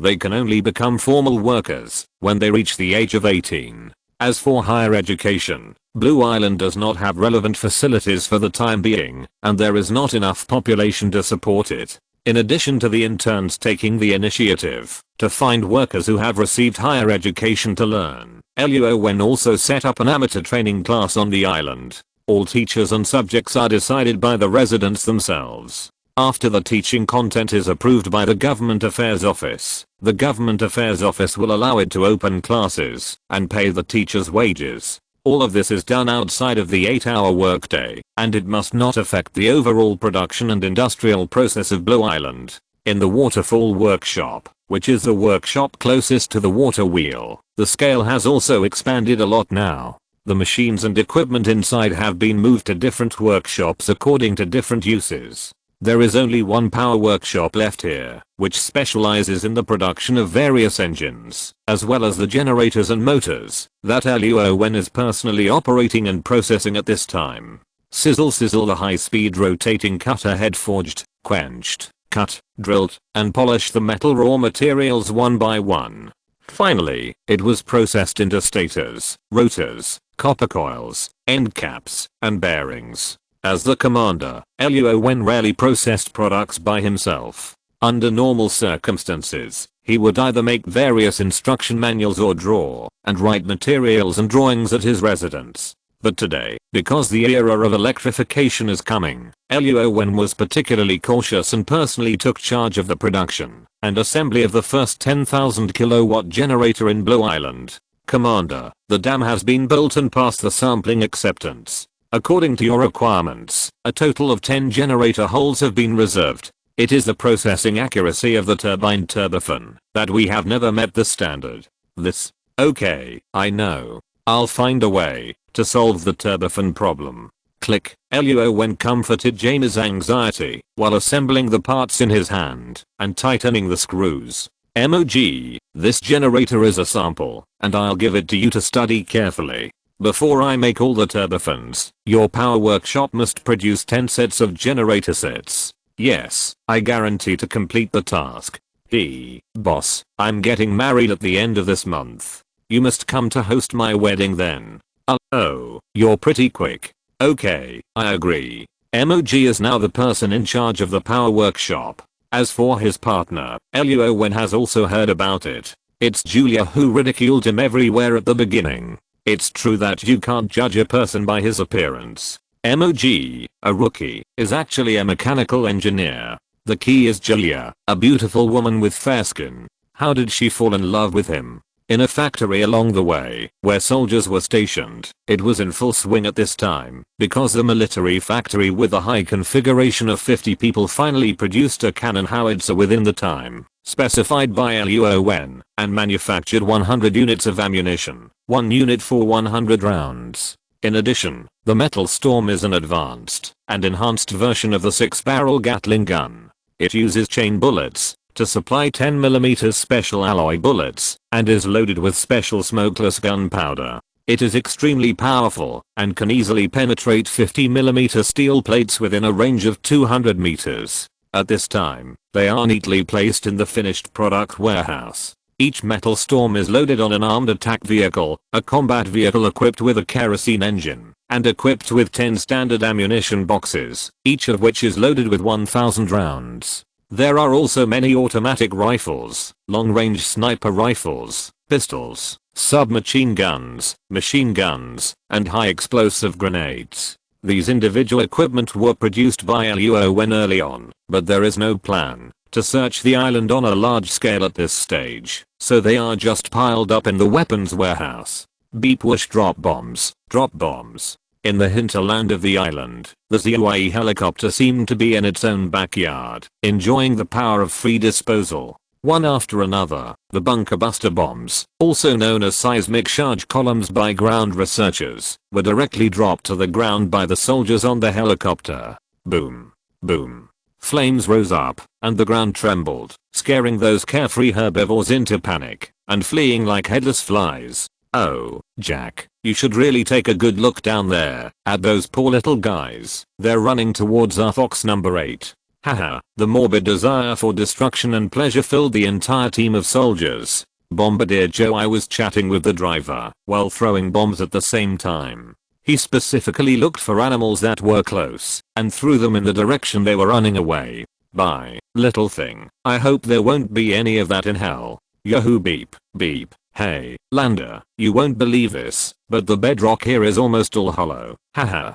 The ground observers shouted excitedly on the radio, and they seemed to be obsessed with the verification of their experimental hypothesis. As for the destroyed vegetation and the animals that were blown into a bloody mist, it seemed that they had nothing to do with them. Boom boom boom. He, the pilot who was operating the helicopter, had a sense of control over the life of all things in the world. He unconsciously pressed down the joystick in his hand. He wanted his comrades to throw more accurately. He wanted to watch the animals and plants being blown away pass by his eyes. Swish, a big tree with soil and a straight trunk was actually right in front of the helicopter, shooting straight at them. Whoosh, and the speed was so fast that it seemed like it was thrown by a giant. It was not blown up by their bombs at all. Boom. Before they could make an effective evasive action, the trunk had penetrated the entire helicopter. A raging flame ignited, and then, with the bomb inside, it blew the big-headed soldiers inside into fireworks in the air. All the big-headed soldiers who were immersed in the relaxed atmosphere suddenly looked stunned. They seemed to have no idea why the plane was flying well, but was hit by the big tree like a javelin. The midday sun pierced through the clouds. A helicopter formation flew over a hill. Oh my god. A huge creature covered in black fur. No, it seemed to be a chimpanzee. A gorilla that was magnified dozens of times. One of its palms was as big as a helicopter, and its angry eyes stared at the uninvited guests. It seemed that it had thrown the tree javelin.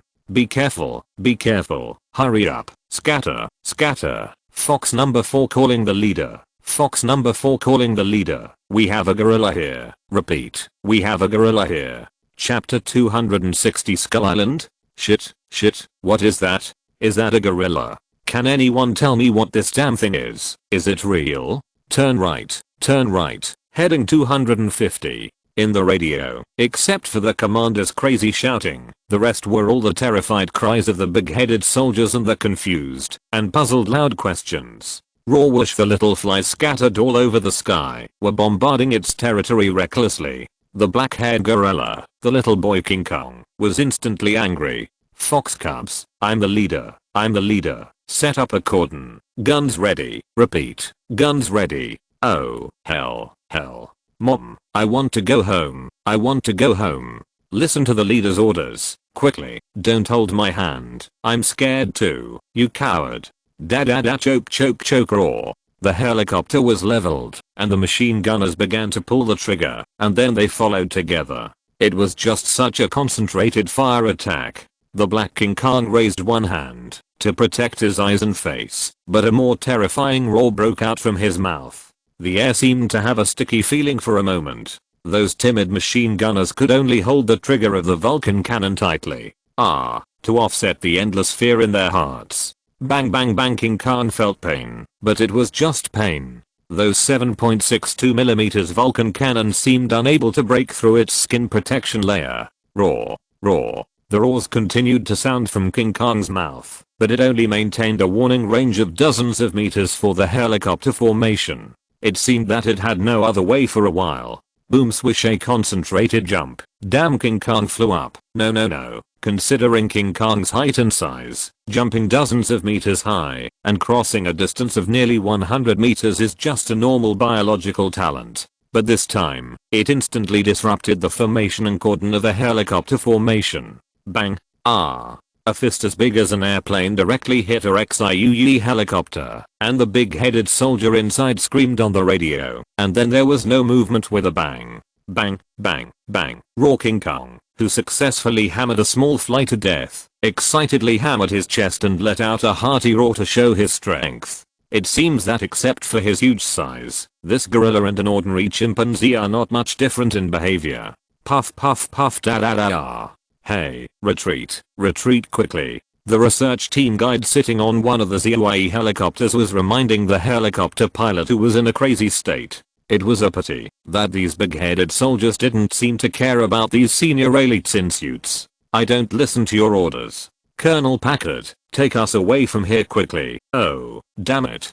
Beep beep, beep beep, roar bang. Puff puff puff da da da. Helicopters flying around, and those big-headed soldiers who were desperately trying to eliminate the gorilla, and the King Kong boy who was whistling in the wind, and who destroyed an armed helicopter with a jump and a fist. Fox number 3, I'm the boss. Lead this monster to the river beach. Fox number 6 has fallen. We need time to go down to rescue. Received. Nick, let's go. Bang. Unfortunately, things did not go as planned, especially for the 3rd Attack Helicopter Company, which had never fought against giant creatures. After losing their comrades and aircraft one after another, all the previous strategies and methods became inappropriate.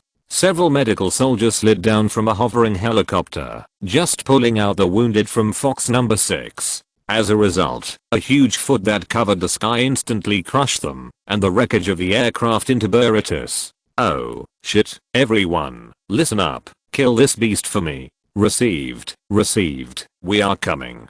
Da-da-da. Puff puff, puff. The remaining armed helicopters, following the commander Colonel Packard, launched a suicide sprint attack. And King Kong boy, bang bang, also began to use his limbs to run quickly on the ground and meet the front. He closed his heavy eyelids and endured the pain brought by the guns and cannons. He wanted to hammer these annoying flies. Roar, boom boom, boom. The sky was full of flaming helicopters, and there were loud roars all over the ground.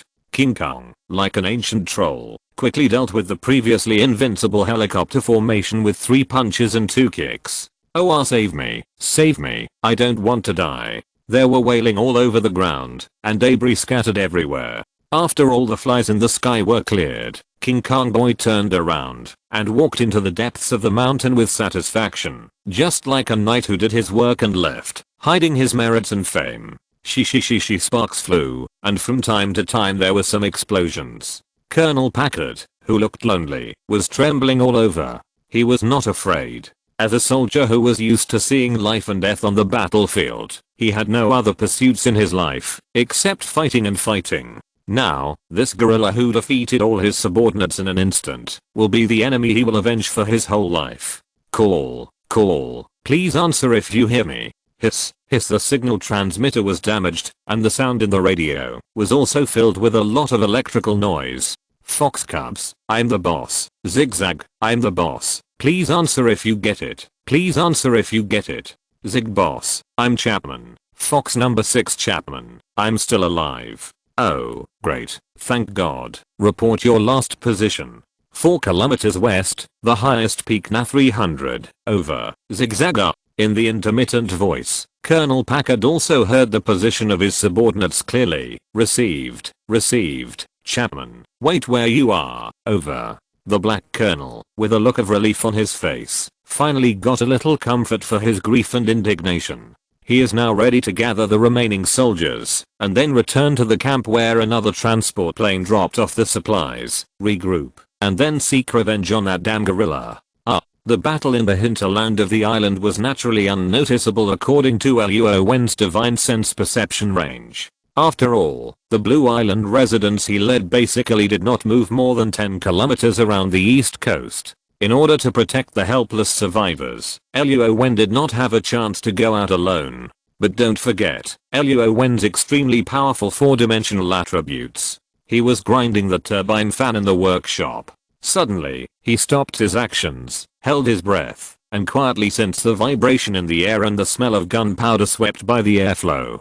These smells? There is also a very obvious difference from the smell of gunpowder produced by his own military factory. Click. Closing the last fan blade, Luo Wen completed the assembly of the first turbine fan. Larry, I have demonstrated all the precautions and key details to you. I will give you 3 days in the workshop. I hope to see the remaining 9 replicas. The first mechanical workshop mainly produces large mechanical parts. The person in charge is Larry, a silent middle-aged man with blonde hair and white skin, who looks serious. Make sure you complete the mission, Commander. Well, Luo Wen then stood up and walked to the workshop door, using a strong detergent soap to clean the oil on his hands. The 2-wheeled motorcycle parked at the door was Luo Wen's means of transportation in this area. The silver white metal shell was a cyberpunk style, and because of the special alloy formula that Luo Wen brought out, its strength, corrosion resistance, and tensile strength were better than aviation titanium alloy.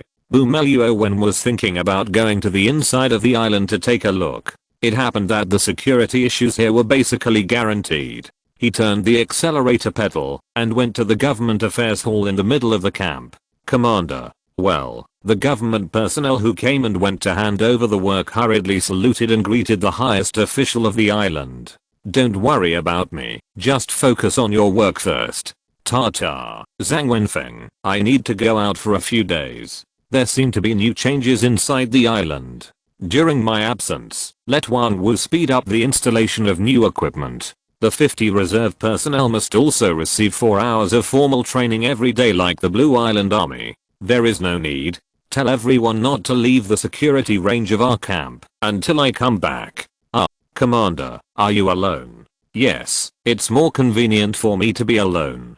From now on, activate level 1 alert. Oh, I understand. Chapter 261 Eye-opening. Beep click, click. Round took out a precise triangular device from his black backpack, and then on the terrace of the commander's mansion, Round began to put on the nano armor. Oh, my god, the commander actually has an Iron Man suit. No, Iron Man's suit is clearly assembled from titanium alloy parts, but our commander only has a triangle in his hand. Isn't it too small? Yeah, this doesn't look like the Mark armor in the movie. It should be more advanced nanotechnology. Oh, look, the chest seems to be glowing. The silver white nano suit is full of brilliance, like a dream-like future technology, and in just a few seconds, Round's whole body has been covered with nano alloy armor.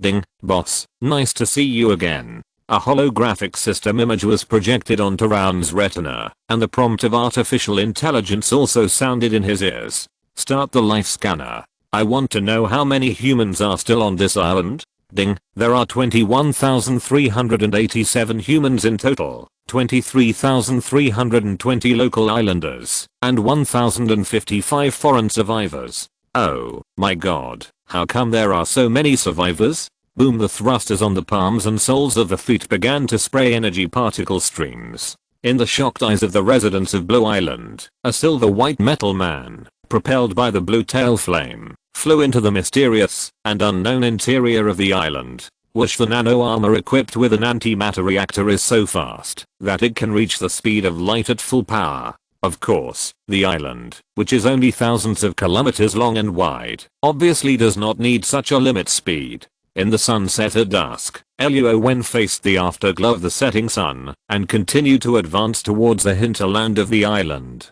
The special nano armor loaded with various functional modules no longer requires Luo Wen to rely on his senses to find clues. Boom, it's getting closer, closer. The nano armor with optical stealth was hovering at an altitude of 100 meters. Brown's divine perception was able to detect the miserable scene below. The devastated area, some seriously injured soldiers have slowly closed their eyes, and the few soldiers, following a black officer, are heading deep into the jungle. At the same time, in the holographic image in Round's eyes, there are several red dots, gradually approaching the base camp of the island's indigenous people, and then overlapping together. However, why do I feel that the costumes and weapons of these big-headed soldiers seem to have a sense of age? Could it be that these people came from different time and space and broke through the energy barrier? Colonel Packard and all the remaining soldiers under his command were shuttling through a bamboo forest, and the direction they were heading was to find Lieutenant Colonel Chapman and his supply camp. Hoo hey, have you heard of the story about the mouse, the lion and the spikes? An old soldier wearing an old-fashioned steel helmet with many markings on it is helping a black guy to ease his nervousness. Yeah, have you heard of it? Very good. I'm worried about meeting that giant gorilla again. Ah, you mean the story about the mouse helping the lion remove the spikes from his claws, and then they became good friends? No, what I want to say is that the mouse killed the lion with the spikes. The humid air in the jungle breeds many mosquitoes, and the ones on this island are bigger and more terrifying than those outside. The black soldier slapped his hand and blood came out. These were obviously his blood. The story told by the old soldier made him feel absurd, that his childhood memories were completely destroyed. Wait, who told you this story? My mother. Huh. With his eyes wide open, the black guy obviously didn't expect that this beautiful fairy tale would have such a dark version. Swish, the soldier walking at the back couldn't stand the tense atmosphere and the stuffy air in the bamboo forest. He put his gun on his back and unscrewed the military canteen on his waist. He just gulped down the water. Swish. Puff. The moment he raised his head to drink water, the soldier obviously saw something extremely terrifying. But before he could shout loudly or remind his teammates walking in front, an animal arthropod as thick as an arm fell from the sky and pierced the soldier's throat directly. A little red and yellow was brought out from the soldier's lower body. No wonder this arthropod that was tens of meters long actually looked exactly like the surrounding bamboos. And through the gaps between the bamboo leaves high above, a huge arthropod creature was reflected in the soldier's gradually dissipating pupils. Snap, as the soldier's life force disappeared, his hands drooped weakly. The sound of the kettle falling to the ground immediately made the tense combat team stand on the spot and look around on alert. Ta-ta, ta-ta, a strange noise, and the body of the soldier whose limbs were pulled out and then fell to the ground. Oh, shit.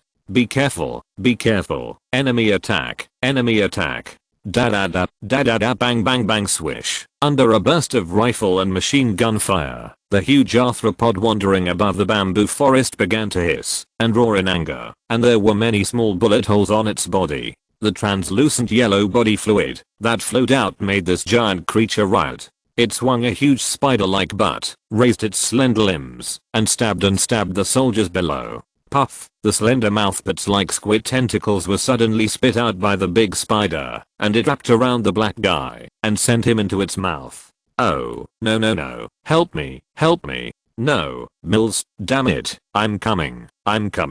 The old soldier who had been chatting with the black soldier before obviously still cared about this good guy. Regardless of his own safety, he picked up the automatic rifle and was ready to cut off those disgusting flesh whiskers.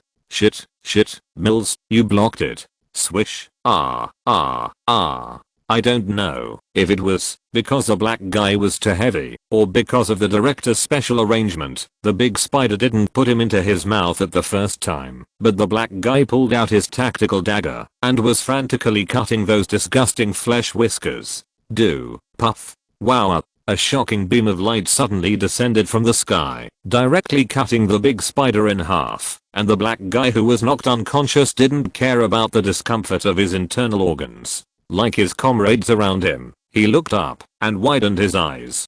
Damn, what is that? Is it a robot? Impossible. Such a terrifying power. Is it a laser weapon or an energy weapon? Mom, I want to go home. There are monsters and aliens here. Whoosh. The silver-white metal mecha silently glanced at the ground and did not communicate or entangle with them, but spewed out a stream of blue energy particles and flew directly in front of them. Sir, was that our military secret weapon just now? Yes, otherwise why would he save us? Colonel Packard was also in a state of confusion at this time. Although he was the highest commander of this group of people, he had never seen this equipment as a secret weapon of the military. Maybe, don't worry about it for now. Go and take down Nick's ID card. Our first task now is to find Chapman first. Chapter 262 Island Aboriginals. Primitive jungle, valley, man-made buildings with broken walls and ruins. A group of survivors who were not wearing military uniforms, led by a handsome man, slowly walked into the ruins with symbols and graphics everywhere. In addition to the handsome man in the lead, there were 5 people following him, a researcher in a blue uniform, a white guy with a red cloth forehead protector, an oriental girl in a red plaid shirt, a black guy with glasses, and a blonde beauty. Unlike the others who were nervous and holding guns carefully, she only had a camera rope hanging around her neck, and she was holding a film camera with a flash in both hands. Click Russell. The forest was very quiet, and the pictures carved in the ruins also revealed all kinds of weird feelings. A group of people, led by the handsome man, gradually walked into the depths of the ruins. Hissa! A scream came out of the mouth of the blonde beauty, because she couldn't resist the desire to take pictures. When she was about to press the shutter of the camera in her hand towards the mysterious pattern, the place that merged with the ruins actually revealed a pair of black and white eyes. Swish. Hundreds of silent primitive people holding spears suddenly appeared from all directions on the walls, corners, and jungles outside the ruins, step by step, surrounding a group of intruders. Wearing rough linen pieces, only surrounding the private parts of the body, and the rest of the exposed skin was painted with black and yellow pigments. Many primitive people simply left their heads bald, so that they could blend more naturally with the surrounding environment. Be careful, there's also behind you. A group of survivors spoke English. Luo Wen, who was hidden in the air, naturally had no language barriers. As for the primitive people who didn't speak, the artificial intelligence was also trying to analyze the patterns on the ruins, so that it would be easier to interpret them for Luo Wen, and tell him what they meant. Stop, we have no ill intentions, please don't hurt us. The handsome man in the lead called out to his team, back to back, forming a circle. At the same time, holding a gun in one hand and facing outward with the other hand, he loudly explained to the silent primitives that they were not bad people and did not want to have a conflict with them. The leaves on the ground were rustling under the trampling. Behind the primitives, several people with obviously different costumes came out. At least they were not painted with black paint, and most of them had normal brown skin. The clothes on their bodies were also cleaner, neater and brighter, not the kind of dark color. Click. The team members had already made the worst plan, and even the black guy with glasses loaded his double-barreled shotgun. The atmosphere suddenly became very tense, and the situation seemed to be gradually developing out of control. Oh, don't shoot. At this time, a white-bearded old man wearing a stripped brim hat, an old leather jacket and a flight suit jumped out from behind the primitive leaders. Everyone, please calm down first, okay? Haha, the white-bearded old man, although he looks very old, his hands and feet are still flexible, and his voice is also very loud. It is probably because of the primitive life that this middle-aged man is aging prematurely, but he just looks older, right? What? Who are you? Why are you with them? This civilized person who suddenly ran out made the already confused team even more curious, but the tense atmosphere was temporarily relaxed and calmed down. After all, this mysterious person who suddenly appeared did not seem to have any ill will towards them. Haha, they said you are here, but I didn't believe it. I was almost excited all day, thinking that jumping, and I had dreamed of such a day. Woo, but now, I'm the only one who has waited. You are finally here. The whitebeard talked to himself, saying some nonsense that people could not understand, and laughed and cried, and even made his own tears come out. The world has abandoned us, and now it has brought the world to me. Don't you think this is funny? Ha. The white-bearded old man turned his head to see everyone's expressions, but there was no change at all. He was very disappointed. Oh, they never laugh. You will get used to it in the future. Wait, did your plane crash? The blonde beauty was probably a reporter. She was very observant. She quickly extracted useful information from a few words. Yes, I almost forgot to introduce myself. I'm so sorry. Click, put your feet together, raised your right hand and saluted. I'm Captain Hank Marlowe, a fighter pilot of the 45th Squadron. Nice to meet you. Haha. Marlowe was a little neurotic. At this time, the 6-member team more or less understood why he became like this. Whoosh bang beep snap. Snap, a silver white humanoid metal armor fell from the sky, just when the 6-man team and the primitive man on Hank Marlowe's side turned enemies into friends. What is this? Everyone had already put down their weapons, and now they all aimed at the newly appeared mysterious man. Time did not take as long as everyone imagined, because the silver white sci-fi armor collapsed into a triangle in just a few seconds, and then suspended in the air. A handsome young man in a blue short-sleeved shirt and black trousers revealed his true face. Black short hair, black pupils. No matter how you look at it, it looks like a nation from the same place as Shan. My name is Luo Wen. I'm a survivor who accidentally drifted to this island. I want to know why there was a fierce battle on the island today. I also want to confirm whether you will pose a threat to my companions. My name is Luo Wen. First in English, then in Chinese. Then, the faces of the primitive islanders who had not changed their expressions suddenly changed, because the foreigners who looked similar to them actually spoke their language. Yeah, guli, the primitive language, under the powerful analytical power of artificial intelligence, was fed back to Luo Wen at a very fast speed, and Luo Wen also understood their questions very clearly. Who are you? Why do you speak our language? How can you fly in the sky? And what is that clothes that can be retracted into a box? Hank Marlowe, a member of the 6-member team, couldn't get a word in at this time, because they didn't know what this young man named Luo Wen was communicating with the group of aborigines. Okay, I understand. We will slowly solve these problems in the future.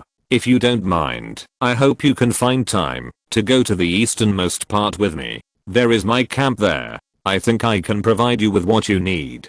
Thank you so much, respected and great Luo. After the initial surprise and panic, this group of primitive people who called themselves islanders soon felt the kindness from Luo Wen. Although their expressions were still calm and cold, their attitude towards Luo Wen was particularly intimate and kind. Hey, Luo, your name is Luo, right? Can we ask you a few questions first, or let us find a place to rest? Really, we have experienced too many dangers today. The white guy with a drooping face and the black man with glasses were already sore all over, and their legs were almost unable to stand straight. The blonde beauty and the black-haired beauty were also rubbing their legs, wanting to say something, but didn't know how to start. There are monsters here, and it's going to be dark soon. Can you find us a safe place first? The leader of the 6-man team, the handsome man, at this time, probably realized that Rowan was not a malicious person, and took the initiative to add a sentence. Oh, monsters. There are more than one kind of monsters on this island. There are quite a few. Ming, should we go back to Hank Marlowe? Although he didn't speak the original language so standard, stumbling, but he did have the ability to communicate with the islanders in a simple way. Rowan, and you, please come with us. This is not a good place to talk. The bald leader bowed his head slightly and respectfully invited Rowan, and raised his head, waved his hand again, and motioned the 6-man team to follow them. These two completely different treatments, not to mention that the 6-man team was very curious. Even Hank, who was confused, was very surprised. What did this Luo say to Ming and the others? And he actually had such an honor. Chapter 263 Deep in the Jungle. Wow Wu King Kong, who had just returned from the battlefield, was stroking his wounds in the pool of water in the valley. The bullets did not hurt him, but the sharp high-speed propellers and the bombs that exploded around him left him with scabs on his hands and body, or burned hair. King Kong, who was usually high-spirited, was now feeling a little unhappy. Gurgle, gurgle. Drinking water like a cow is usually used to describe the exaggerated behavior of those who are more heroic. But for King Kong, a hook of the palm would weigh tens of tons. A giant octopus several tens of meters long suddenly launched a sneak attack on King Kong from the water.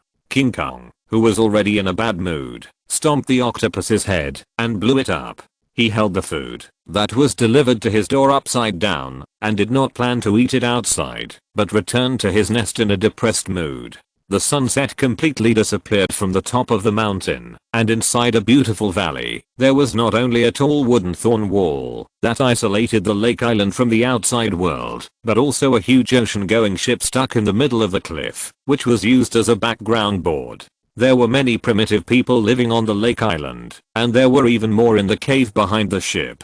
This valley had rich products and resources, at least for this group of primitive people, enough to sustain the reproduction of their race, so as not to lack food and clothing. It was just that the production efficiency was not very high. On the river, and in the mountains and forests, a large number of tribesmen were needed to hunt and fish every day. They also planted some food crops and domesticated livestock. The women and the elderly who stayed in the settlement also needed to sew and mend, and produce some primitive tools, to meet the living needs of the entire race. Oh, is this wall to stop the gorilla? Brown and his companions boarded the island in the middle of the lake in a wooden boat. The blonde beauty weaver, oh, she had already introduced herself to Rowan, and was now asking questions to Hank, the island expert. Oh, no, no, no, this wall is not to stop our protector, but for something more terrible.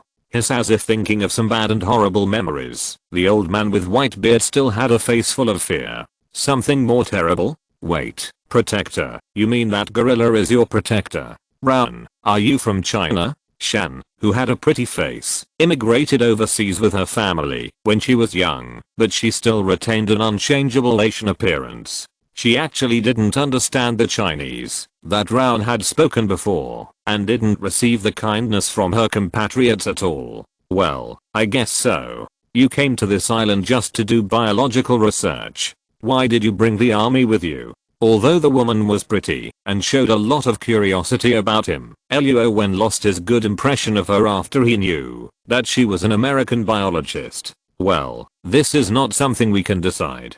Strictly speaking, it should be said that it is a military mission, and they brought us researchers along. Shan obviously felt Luo Wen's rejection of her, especially after he introduced himself. Why did she seem a little confused? Since you came here with the military, do you have an evacuation plan?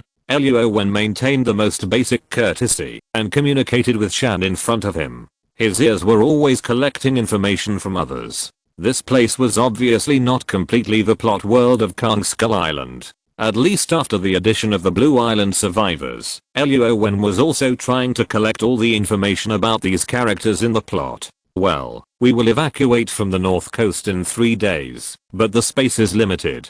If we only take you, I may be able to help, but you said you have more than 300 companions. I'm afraid I can't do anything. Shan, who is as innocent as a naive person, seems to have forgotten Luo Wen's gorgeous appearance. Luo Wen, who already has a personal flying armor, why does he still ask her to use a warship to take him out? No, I think you misunderstood. I just want to know if you have any plans to land on the island again in the future. If it will bring a threat to our companions, I should prepare early now.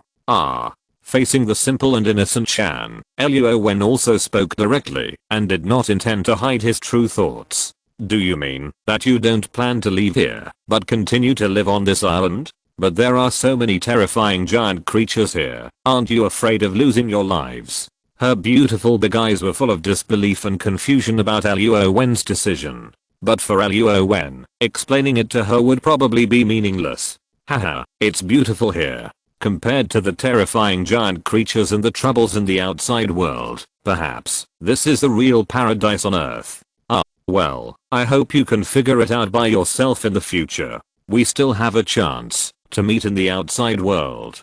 Dear Luo, I'm the chief of this tribe, and I'm glad to meet you. In the dark and damp cave, the many burning torches still could not drive away the darkness. The old man in the blue robe showed a rare kind and friendly expression. It was estimated that Ming had told their chief about Luo Wen's promise to give them more daily necessities, as well as more ironware and tools. You're welcome. Although our respective places of residence are far apart, along the river valley leading to the sea, I think we are willing to have more exchanges and contacts with your tribe. The reason why Luo Wen was willing to show goodwill to this primitive tribe was because of their population of tens of thousands. Moreover, Luo Wen also wanted to increase the population of his camp through marriage, because of the appearance of East Asians. If it was a black tribe or a strange race, Luo Wen might not have such an idea. No matter what, Luo is willing to coexist peacefully with us and take the initiative to provide help.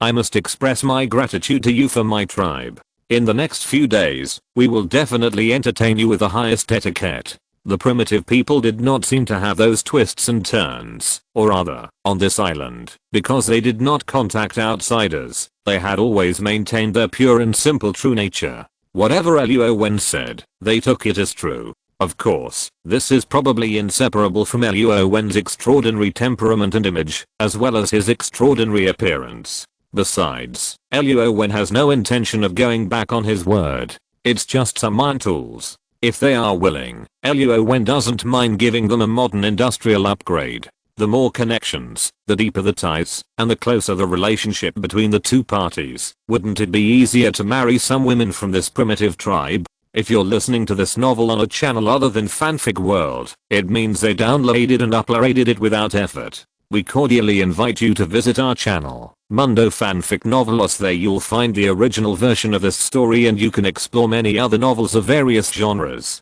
We're waiting for you to immerse yourself in a world of incredible novels. Chapter 264 King Kong appears. The giant creature you call a gorilla is actually the patron saint of the islanders. The islanders call them the King Kong clan. Inside the dim cave, there are many stone pillars, on which various totems of the ancestors are painted with white paint. Hank Marlowe, who deliberately used a chanting tone, was introducing various legends about the island to the 6-member team. Oh, it was indeed the King Kong clan before, but now there is only one, because the terrifying monster we want to resist is them, the monster that threatens the safety of all creatures on this island at all times. Following the direction of Hank's finger, a lizard-like creature with only 2 legs appeared. The 2 forelimbs that should have been in front seemed to have completely degenerated, but the 2 powerful legs with clearly visible sharp claws on them were displayed very clearly through the patterns of the islanders. Thanks to the desperate battle of King Kong's parents, they drove these terrible monsters back to the underground world, and the bombs you dropped probably released them again. Alas, we can't stay here any longer. If the surface is full of these skeleton reptiles, no one will be safe anymore. We must leave as soon as possible. As he spoke, Hank lowered his voice quietly and whispered to James and the others. I guess in Hank's opinion, he also knew that the islanders who had been helping him would never leave with him. The key is that with a population of tens of thousands, it is a huge group that is not easy to arrange no matter where they are. King Kong is indeed very kind and has been doing his duty to protect all creatures on the island. However, he is still too young and is far from being as strong as his parents. However, the skeleton reptiles underground are not only larger in size, but their numbers are also enough to overwhelm King Kong. Hearing this, the 6-member team felt a tingling sensation on their backs. Shan turned her head and looked at Luo Wen, who was communicating with the tribal leader. Should I tell him about this and persuade him to leave with us? This is King Kong's home. We are all guests. As a result, you dropped bombs on his home as soon as you came. This is deliberately provoking trouble. King Kong just shot down all the planes and did not kill you all. This is his kindness to you. Hank seemed to be influenced by some Eastern thoughts, and his words also contained some strange ancient wisdom. Hank, listen, our supply team will meet us at the northern end of the island in 3 days. Yes, you come with us. James and Weaver invited Hank to leave together. However, when Hank heard the time and the final destination from their mouths, his face changed instantly. It was just that the thick beard made the people in front of him unable to see anything. 3 days. Go to the northernmost tip of the island. Are you crazy? What's wrong? As long as we go along the river, day and night, is there any problem? No. Distance is not a problem. I mean that in addition to the skeleton reptiles, there are all kinds of deadly threats in the sky and in the water on this island, unless Unless what? Unless we have a speedboat that the monsters can't catch up with, not the wooden boats of the islanders. Late at night, Brown was led into an independent dry cave with a wooden door. It seems that the highest courtesy mentioned by the island leader is indeed well deserved. Creak just as Luo Wen was sitting cross-legged and preparing to let the Nanoama go back to inform Zhang Wenfeng to prepare the transport ship. A woman with her hair in a bun and the fragrance of flowers came in with a red face. Her wet hair must have just taken a shower. Although her face was shy like an inexperienced girl, her eyes were extremely bold and passionate, staring at Luo Wen, looking up and down, and the light in her eyes became brighter and brighter. What are you doing here? Respected Luo, the tribe leader asked me to come here, saying that the island tribe should establish a more friendly relationship with the Blue Island tribe, and that the handsome Luo will definitely leave a very good bloodline for the island tribe. Damn it, Luo Wen also said that this group of primitive people were relatively simple, and they believed whatever he said. He secretly planned to get some girls from other races for the Blue Island residents, to optimize their genetic genes. As a result, now he was spotted by the old tribe leader on the first day. What is this? Borrowing seeds? Before Luo Wen could say anything else, the girl had already strode in front of him and untied the cloth on her body. The girl's skin was not white, but a healthy wheat color. And because of the frequent labor, there were many calluses of different sizes on her palms. However, the plump lines and the bold character unique to primitive people gave people a heartbeat and a hot-blooded impulse. See the magic. Luo Wen's eyes lit up with a golden light. Just when the girl was about to push him down, she had no choice but to use the magic. Take a nap. After waking up, maybe your tribe leader will only think that you have completed the task. The girl turned over and lay flat on the stone bed covered with animal skins like a puppet, and Luo Wen also covered her extremely attractive scenery with a sheet. Emptiness is color. Color is emptiness. After adjusting his mood, Luo Wen suppressed his primitive instincts, emptied his body and mind, and focused on his cultivation. The next day, Brown climbed up the wooden thorn wall, and Hank led several members of the 6-man team to the shallows at the corner of the river. There, they were said to be repairing and modifying a speedboat called Grey Fox. They used 2 propeller fighters to patch up the speedboat, or the plane ship. Click. Click. Yes, everyone come over here. Eggplant. The blonde glanced at the black-haired young man standing alone on the wall. She had many questions to ask him, but she couldn't find a suitable opportunity. When Weaver turned her head again and looked at this group of serious islanders, she was also helpless to try her best to play her strengths. She used her film camera, which she regarded as a treasure, to leave beautiful photos for the islanders who were cold on the outside but warm on the inside. Maybe in the future, she can go to the island again and bring them more attention and help from the civilized world. Click, click. It wasn't just Weaver who was addicted to playing. The primitive people who had never dealt with the blonde foreign woman probably also felt the kindness and innocence in Weaver, so they accepted her so quickly. Under the guidance of the blonde girl, the primitive people began to operate the camera and took primitive tribal theme art photos for Weaver. Moo moo ha. Suddenly, the sky above the valley echoed with sad animal calls. Weaver, who was kind by nature, began to follow the sound and drilled out from the gap in the wooden thorn wall. The wall full of sharp wooden thorns was full of red blood. Buzz buzz buzz, there were countless flies flying around.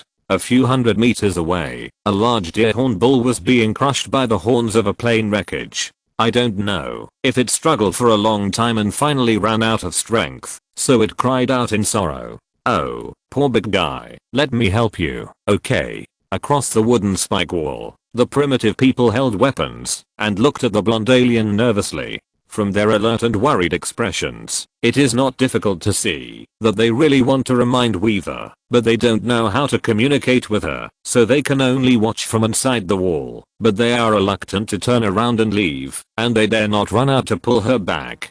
Creak, creak, try hard, come on, big guy, you can do it. Whoosh, a transport plane weighing dozens of tons, how could Weaver be able to shake it? And the antler bull with hope in his eyes, although he was unwilling to give up easily at this time, it was already exhausted. In addition to mooing, it still couldn't lift its horns. God, if you can hear my prayer, Please let me help this poor big guy. Weaver, with his hands folded, prayed devoutly, but Rowan was a little confused. She could obviously ask other people for help. Why did she have to believe in the illusory god? The black long-haired gorilla was nearly 40 meters tall. In his humane eyes, Rowan felt a belief in protection and responsibility. Is this the King Kong who can do everything except talk? Wow, creak, creak, bang. The wreckage of the transport plane in front of Weaver was picked up casually by a huge black hand and thrown aside. A pair of bright eyes and a pair of human eyes that were not proportional at all seemed to have a gaze convergence and communication in the air. Hiss. The huge deer hornbill that stood up with a moo, originally about 7 meters tall, looked like a small toy under King Kong's feet. It turned its head to the small kind creature and called out gratefully twice, and then slowly sank into the river along the grass. Humph. The handsome King Kong, like a boy who pretends to be cool, responded to the call of the elk hornbill and slowly turned and walked into the hills, leaving behind a righteous back that shocked Weaver deeply. I was scared to death. This King Kong seems to be a kind island guardian, just like Hank said. Chapter 265 Separation. Click, sizzle. The white youth with the red ribbon is called Slivko. Although he is a soldier who just joined the army and is afraid of real battles, as a boy who grew up with his mechanic father, he has a natural enthusiasm and talent for machinery. At this time, he is taking over and leading the renovation and repair work of the Grey Fox. Among the many researchers who went to the island to investigate, only a middle-aged man with curly hair named Neves and the black boy with glasses, Brooks, who is also Professor Lander's right-hand man, survived. Like Weaver, who has big blonde waves, is a temporary staff member who has found a relationship. His main purpose is to come to take pictures and then take the opportunity to find out what the military is going to the island for. And a reporter who is dispensable, except for her good looks, does not meet the definition of biologists at all. In other words, this 6-member team is actually 3 parties belonging to different action teams. It claims to be a resource exploration team to the outside world. The team leader is Lander, and the team members are Brooks, Shan, and the hired jungle guide James. Neves is the person in charge of another project called the Land Satellite Program. Slivko is a military personnel, whose main responsibility is to protect the safety of scientific researchers. He can also be regarded as Neves' bodyguard. The remaining Weaver is more like an entourage. Apart from taking pictures along the way, he did not show any other abnormal behavior.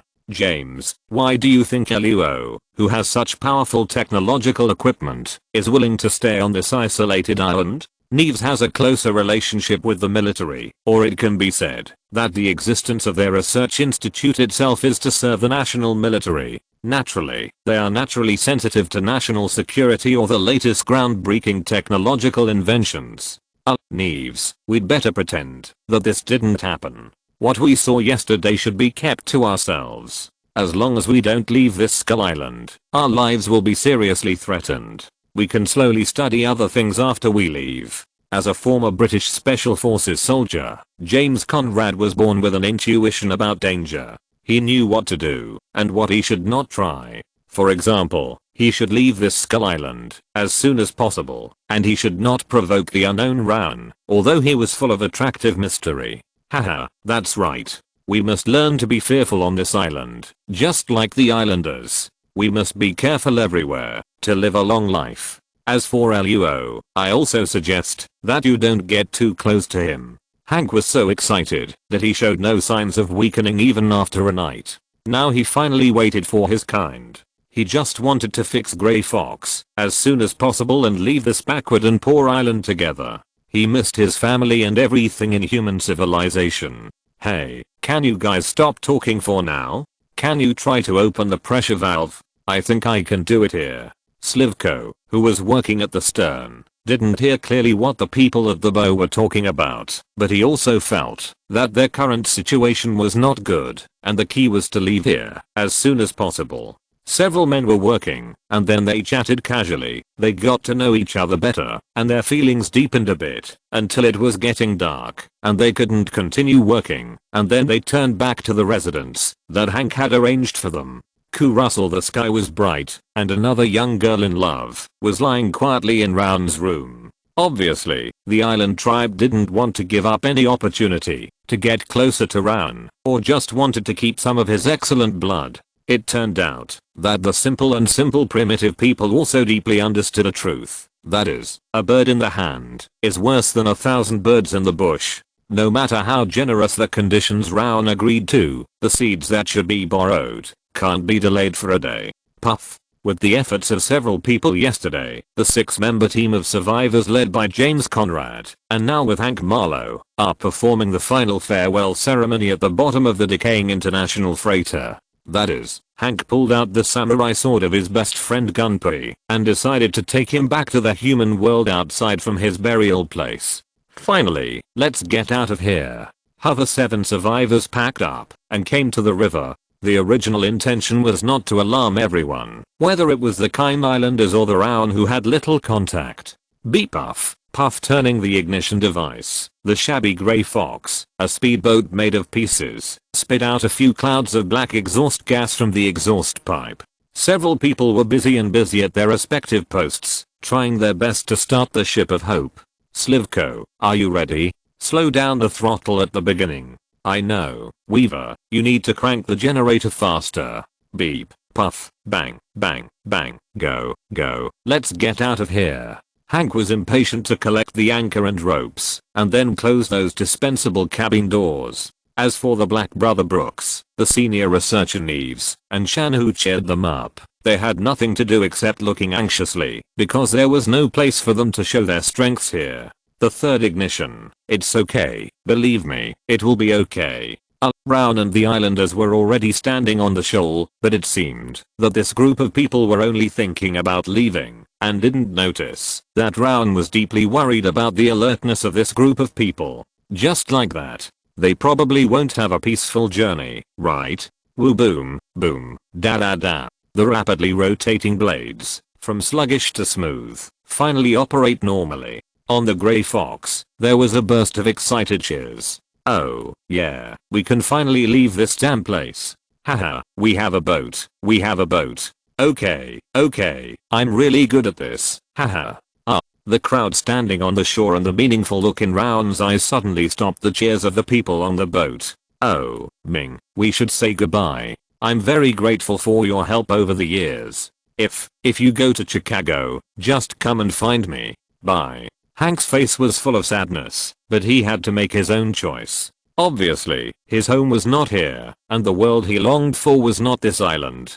Luo, are you really not leaving with us? Shan looked at Luo Wen, who was calm in the crowd, and was still making his last effort. No, the outside world does not belong to me. I want to stay. By the way, I wish you a safe journey. Luo, can I take a last photo of you? Shan turned around dejectedly and sat in the cabin. As the speedboat gradually sailed away from the shore, Weaver, with an inexplicable confusion on his face, made a final request. Of course, I believe everyone is very willing. The tribal chief in a blue robe also nodded in agreement under Luo Wen's translation. Click. A black and white photo captured the final appearance of this group of primitive tribes. However, next to the chief, there is now a handsome and gentle mysterious young man. Chapter 266 Sawtooth Bird. Strange mountains and steep rocks, wide and clear water. If it weren't for those terrifying creatures, this place would be a paradise on earth, and the scenery is also beautiful. Click, click. Weaver put aside his reluctance to leave the primitive tribe and his curiosity about the mysterious young man, and was concentrating on recording the scenery and beautiful pictures along the way. Whoosh, the morning fog in the mountains and the mist on the river, under the reflection of the morning light in the background, have an indescribable beauty and a wonderful atmosphere that makes people feel relaxed and happy. Hank, who was driving the boat, looked at the river in front of him with a sense of relief. On the second floor deck, it is a small platform made of wood and metal parts. It is more like a rain shelter than a deck. Slivko kept calling his teammates through a single soldier radio. James and Weaver stood at the bow. One closed his eyes and enjoyed the comfort of the breeze, and the other kept the sound of shutters, and the discomfort on his face gradually relaxed and became happy. Call.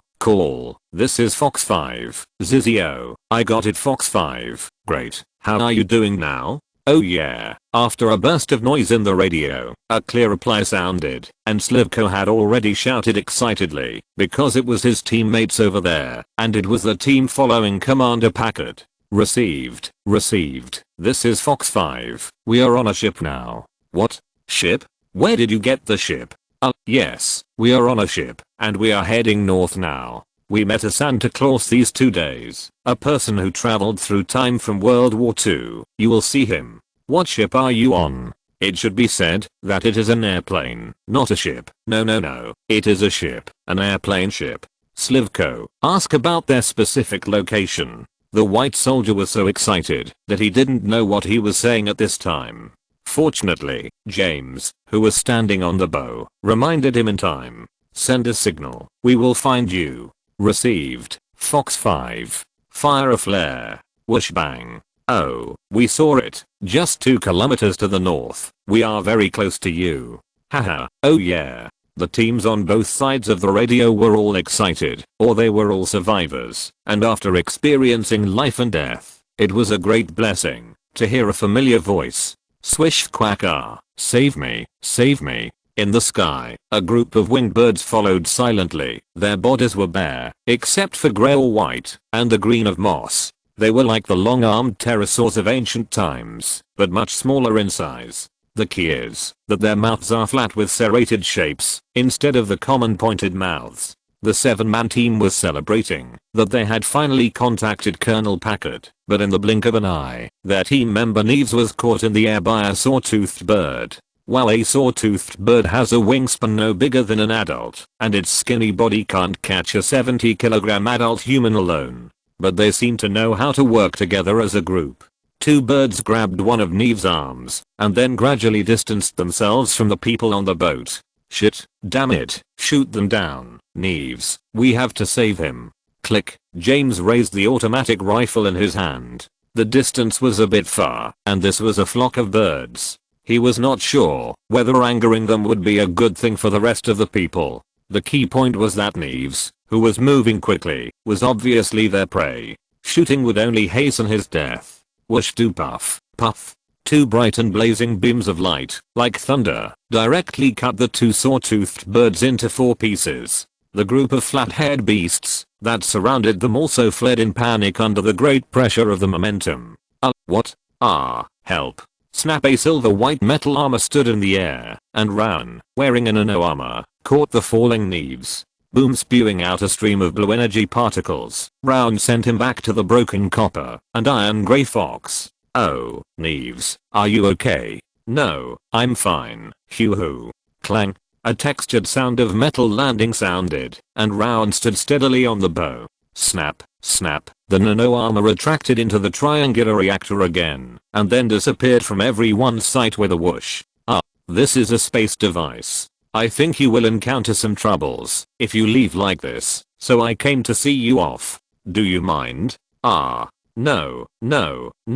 we don't mind. We are so happy. Luo, thank you so much. Neves, who escaped death, was about to cry.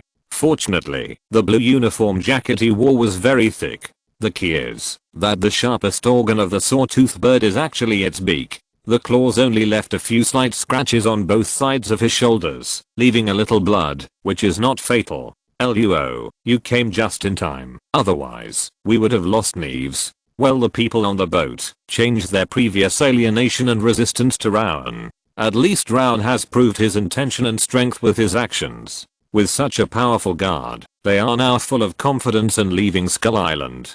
Haha. On the riverbank of the tributary, where the stream was gurgling and gurgling, Rowan was rare in being clean and tidy, especially compared with the 7-member team. He was the only one who looked like a hermit who was not affected by the mundane world.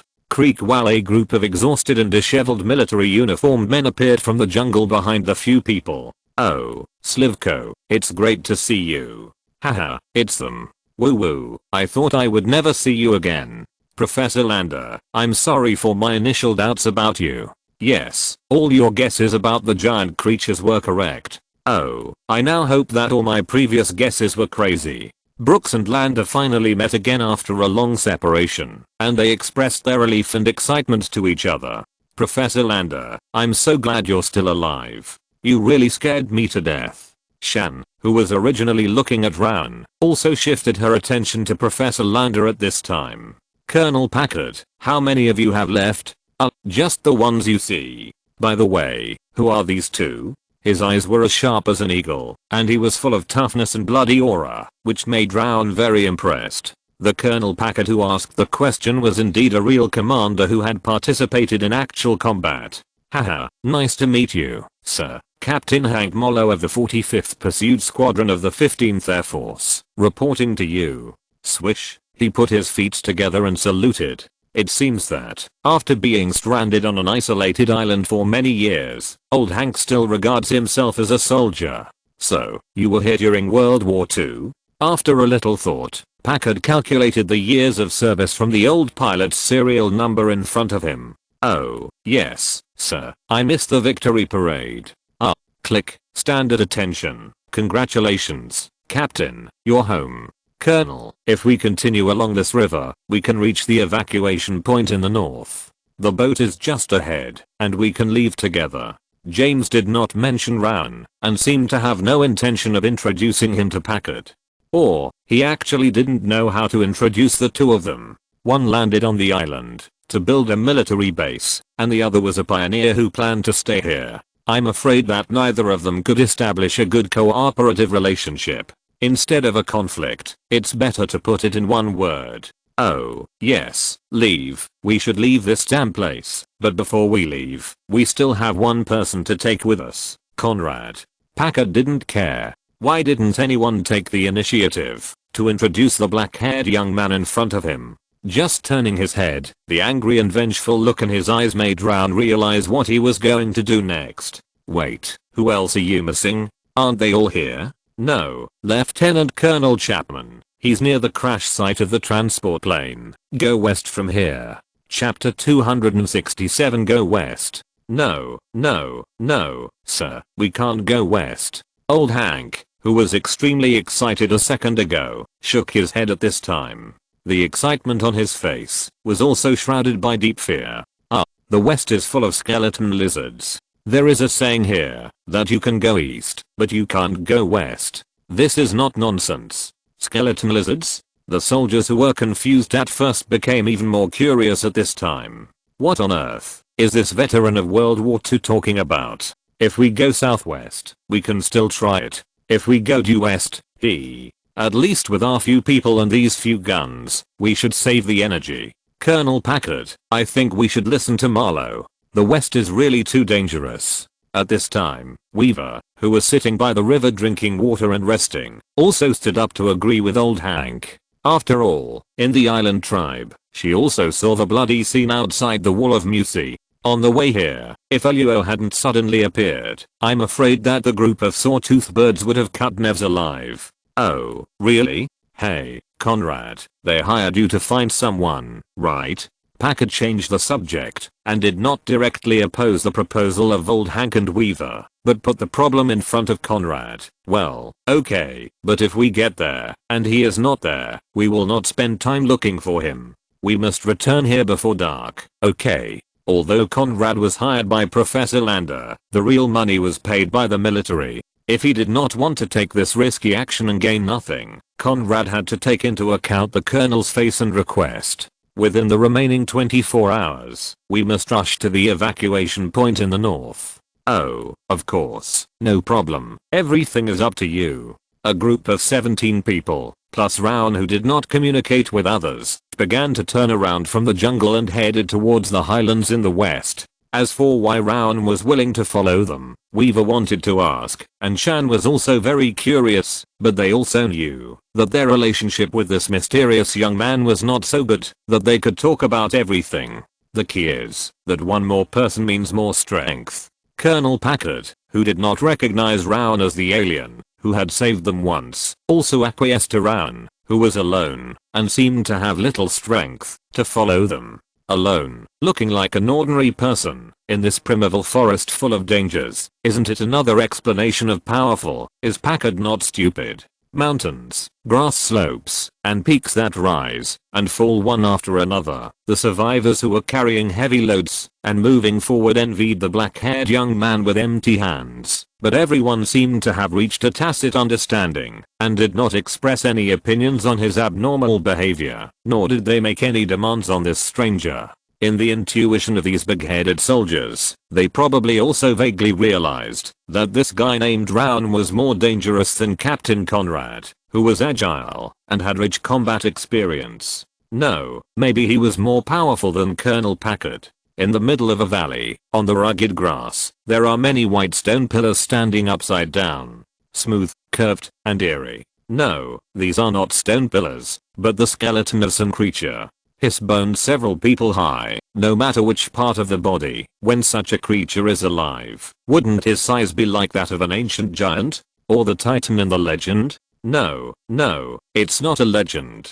Not long ago, they saw the giant chimpanzee and the bamboo forest monster with their own eyes. There are really monsters on this island. Gurgle, gurgle. Everyone's throat began to swallow unconsciously, and the cold sweat on the forehead also came out unconsciously. Although the air was humid, this valley was also shrouded in clouds and mist, and the temperature was very pleasant. But this group of people were all shocked and regretted following Colonel Packard's wishes. Wearing a sports vest, carrying a camera strap and a cowhide bag, the wet whiteness was a bit dazzling. The majesty of Weaver's chest was highlighted, which was particularly eye-catching. Except for Luo Wen, who occasionally paid attention to the changes in everyone's expressions, everyone else was cautiously looking around. They were not in the mood to see these beautiful and tempting scenery. The crowd continued to move forward, and suddenly, a huge deep pit, or depression, appeared in everyone's eyes. The white bones and huge bone residue scattered around were confirmed to be two giants over 100 meters tall.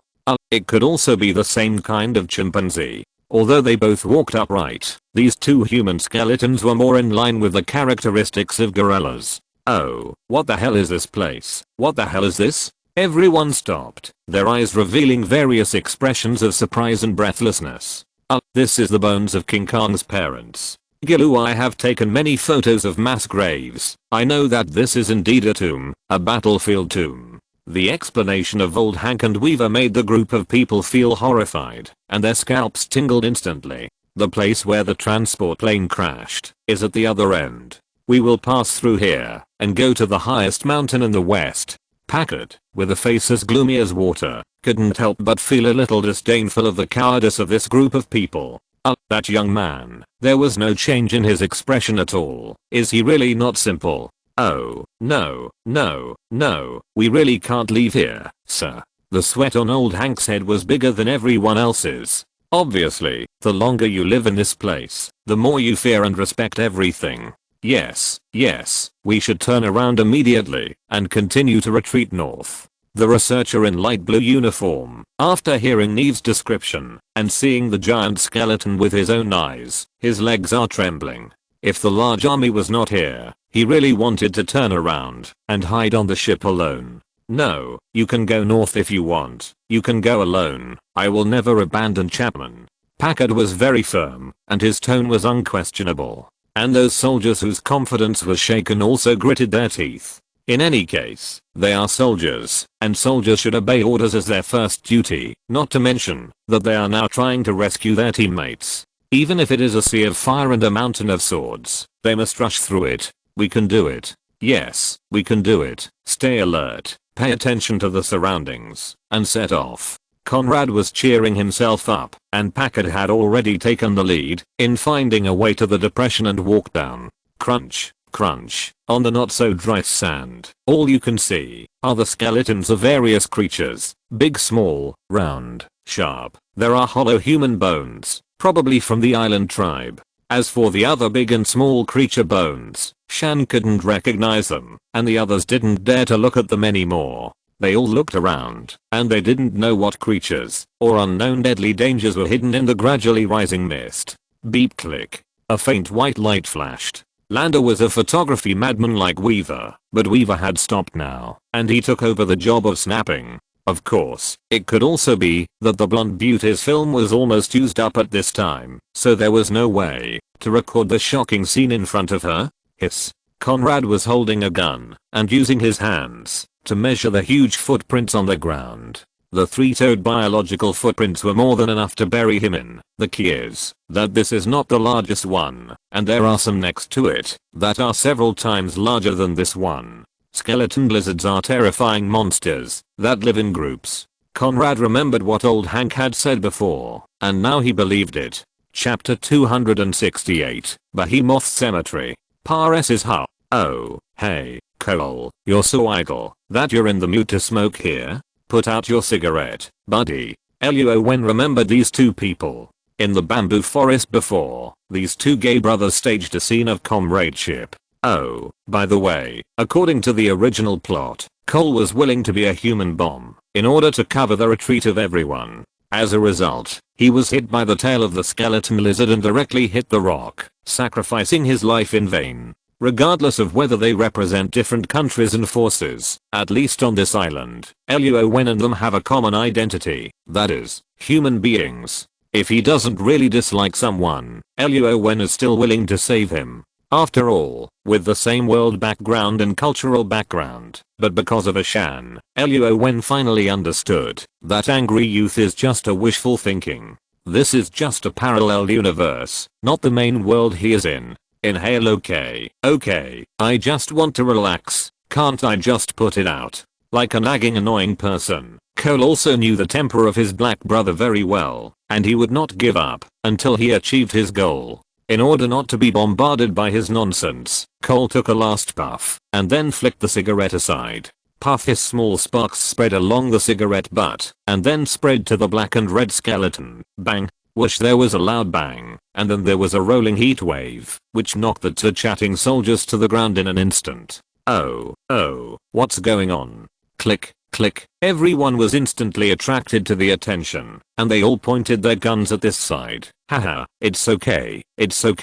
Cole just accidentally dropped a cigarette butt. Idiot, don't throw cigarette butts everywhere, and don't light a fire. There is white phosphorus everywhere here, and it's in the air. Fool. Squeak click. Professor Lander was really worried about these soldiers. He turned his head and turned the rubbering knob again, continuing his scientific research record work. However, he seemed to have forgotten that the flash of the camera in his hand was also a flammable source of danger. Don't disperse anymore. Gather together immediately. A straight knife with a cold glow suddenly appeared on Luo Wen's empty hands, and it was the kind with double-edged edges. Luo, what's wrong? Is there any danger? Compared to those soldiers who were slow to react or did not trust Luo Wen, the 7-man team who had lived together in the island tribe for 2 days before, unconsciously began to move closer to him at this time. Colonel Packard, with a look of surprise in his eyes, had not yet asked the question in his mouth. Where did you get your weapon from? Roar. A chilling monster always heard by everyone. Be alert. Be alert. There are enemies. There are enemies. Without waiting for Packard to give orders, a group of big-headed soldiers began to gather in the center of the crowd, and when they saw the sharp weapon in Rowan's hand, they were all curious and confused. Unfortunately, now that an unknown enemy is attacking, they have no time to care about these trivial matters. Swish. Goo goo. The strong fishy wind makes people nauseous, and the thick fog is rolling, indicating that the unknown creature that came must be of a large size. Run. Before Anne asked them to find a shelter to hide, old Hank had already run out first. I'm really impressed. No wonder this old guy can live until now. Hide well, don't come out. Huh. Everyone was afraid to breathe at this time. When they heard the sound and looked over, they found that the slender black-haired young man was holding a long sword upside down, standing quietly in the middle of the open space, and in front of him, a huge monster as tall as 10 meters had already appeared. Be careful. Come here. Luo. Whoosh puff. Bang. AWW roar. A dazzling white light flashed, and the young man standing on the ground disappeared, and on the ground, there was a twisted and jumping tail of the monster. In the fog, there was a crazy screaming wail. Who is this person? Is he a superpower? Click. Suddenly, the roar stopped abruptly. Ta-ta. In the fog, a pair of slow and powerful footsteps sounded. Bang. The thick fog rolled, as if a high wall collapsed. Is that monster dead? Come out, it's safe now. Looking at the soldier's ID card in his hand, Round did not dislike the bloody and filthy disgust on it, but just shouted to everyone to come out. In one of Round's hands, there was a sharp long knife without bloodstains, only 120 centimeters long, but the extremely smooth tail cut was more than 2 meters in diameter. How did he do this? Cole, do you think Ran is a superhero in the movie, with all kinds of superpowers far beyond ordinary people? Well, you ask me, who should I ask? Wow, Colonel Packard, I think this ID card should belong to your subordinate. Round threw the clanging metal card to the black commander, but in his extremely serious expression, there was no sign of gratitude to Rowan. Damn it, they killed Chapman. Shit. What? Chapman's ID card. The English letters on it, and the human remains vomited out by the giant beast. Everyone had to accept this reality. Chapman, whom they wanted to rescue, was dead. No, no, no. Although Chapman is dead, our transport plane is still there. We must keep moving forward. What? The survivors who had escaped from the jaws of death looked at Rowan with a high regard and thought they could turn around and go back. Why did Colonel Packard suddenly insist on going on the road again? Transport plane. What's wrong with the transport plane? Can it still take them away from this terrifying island directly? You are the superior, but I have been here longer than you. Let me tell you, the one just now was only the smallest of the skeleton lizards. If we continue to be fearless in their territory, what awaits us will surely be death and fearless sacrifice in vain. Old Hank stood up again at this time. Although he had Luo's escort, he was still unwilling to continue to go west. Once the number and size of the lizards increased dramatically, who could guarantee that Luo could solve all the dangers? He couldn't afford to gamble, and he didn't want to gamble. He just wanted to go home, see his wife, and see the son he had never seen. Colonel Packard, what is there at the crash site that makes you insist on going there again and again? Conrad also came over at this time, with a solemn expression on his face, undoubtedly showing Packard his thoughts. If there is no suitable reason, he will not continue to go west. Even if he is given more money, it is not as good as going back alive. Weapons. Enough weapons. We can kill it. No, no, no. King Kong didn't kill Chapman. Yes, it didn't kill Chapman, but it killed all these people, my people. A bunch of metal identity cards were pulled out of Packard's backpack.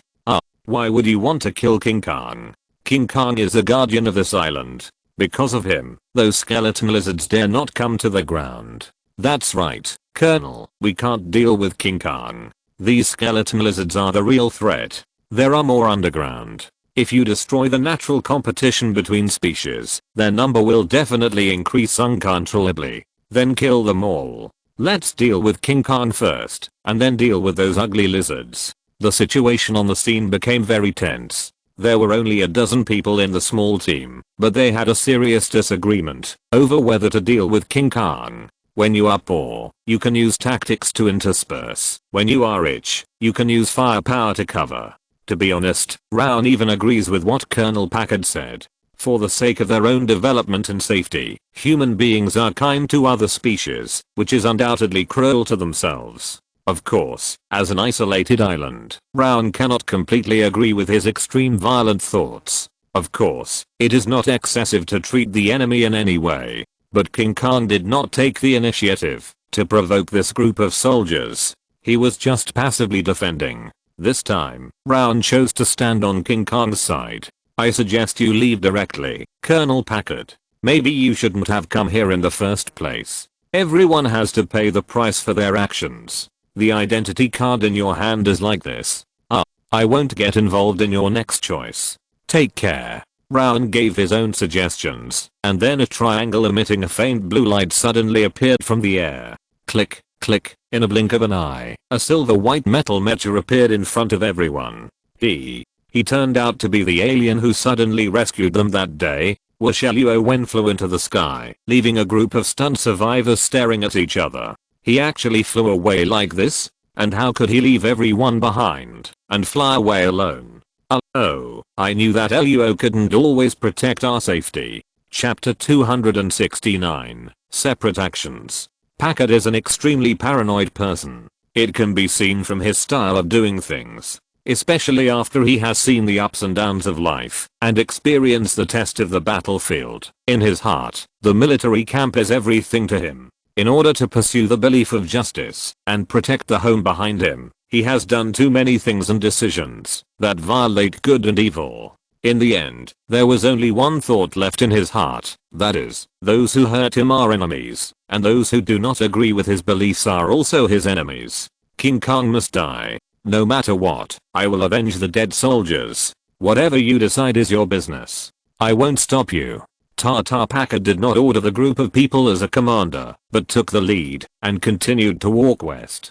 Cole, what about us? We are soldiers. It is a duty to obey orders. That gorilla killed our teammates. What do you think? Crash, no matter whether they are willing or not, and whether they have reflected on their actions this time, which violated the moral principles of good and evil, as human beings, they can't let Packard face the behemoth alone. It doesn't matter whether King Kong is good or bad. After all, it is not a human being, nor is it the property of their country. Hey, what are you doing? Whether it is Shan or Weaver, they can't bear to watch these soldiers die in vain. But Conrad raised his hand to stop them. Don't say it, they won't listen. Let's go back to the ship and wait until dawn. Whether they succeed or not, we must appear at the evacuation point on time. As a soldier, he seemed to understand something. This landing on the island was a mistake, not that either side did something wrong. Unfortunately, things have happened, and they can only accept their own fate and choices. The 6-man team turned back to the Northern Valley, and Slivko returned to his team helplessly. The 11-man team successfully arrived at the crash site of the transport plane, and found the weapons and ammunition on it. Bankleg Wow aircraft fuel, seismic charge, heavy Gatling machine gun. The 11 people were busy until late at night, before they completed all the traps and arrangements. In the valley on the other side, Conrad and Weaver had a face-to-face eye-to-eye contact with King Kong on the top of the mountain. Hud originally just wanted to stand on the top of the mountain to confirm which of the many tributaries their boat was docked on. As a result, under the moonlight, a huge monster, quietly, with a bang, walked in front of them. Confusion, suspicion, recognition and mutual understanding. Although there was no verbal communication, they read a lot of things about human nature in each other's eyes and gazes, many things other than fear. Bang! Suddenly, in the valley to the west, a fire lit up, and there was a roar of bombs. It seems that the military team has once again detonated the source charge.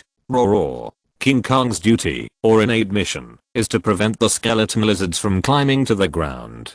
Now, again, and again, someone is helping the group of lizards to escape and create more exits for them? How can I endure it? Bang, bang with loud roars and eager running, King Kong rushed towards the valley. Roar! The angry King Kong is not prejudiced against small humans. After all, he has been living with the island tribe for a long time, and he also knows that not all humans are so indiscriminate. It's just that this group of people who can use weapons that emit small flames and can also create explosions and release skeleton lizards, no matter what, it is impossible for it to let them go today. Wow, the wide river surface at King Kong's feet was like a small pool, and the water didn't even cover his knees. When he saw the human in front of him, it was the dark-skinned human leader. He was even more furious. He wanted to smash it. It was this little ant that betrayed his trust and kindness. Roar.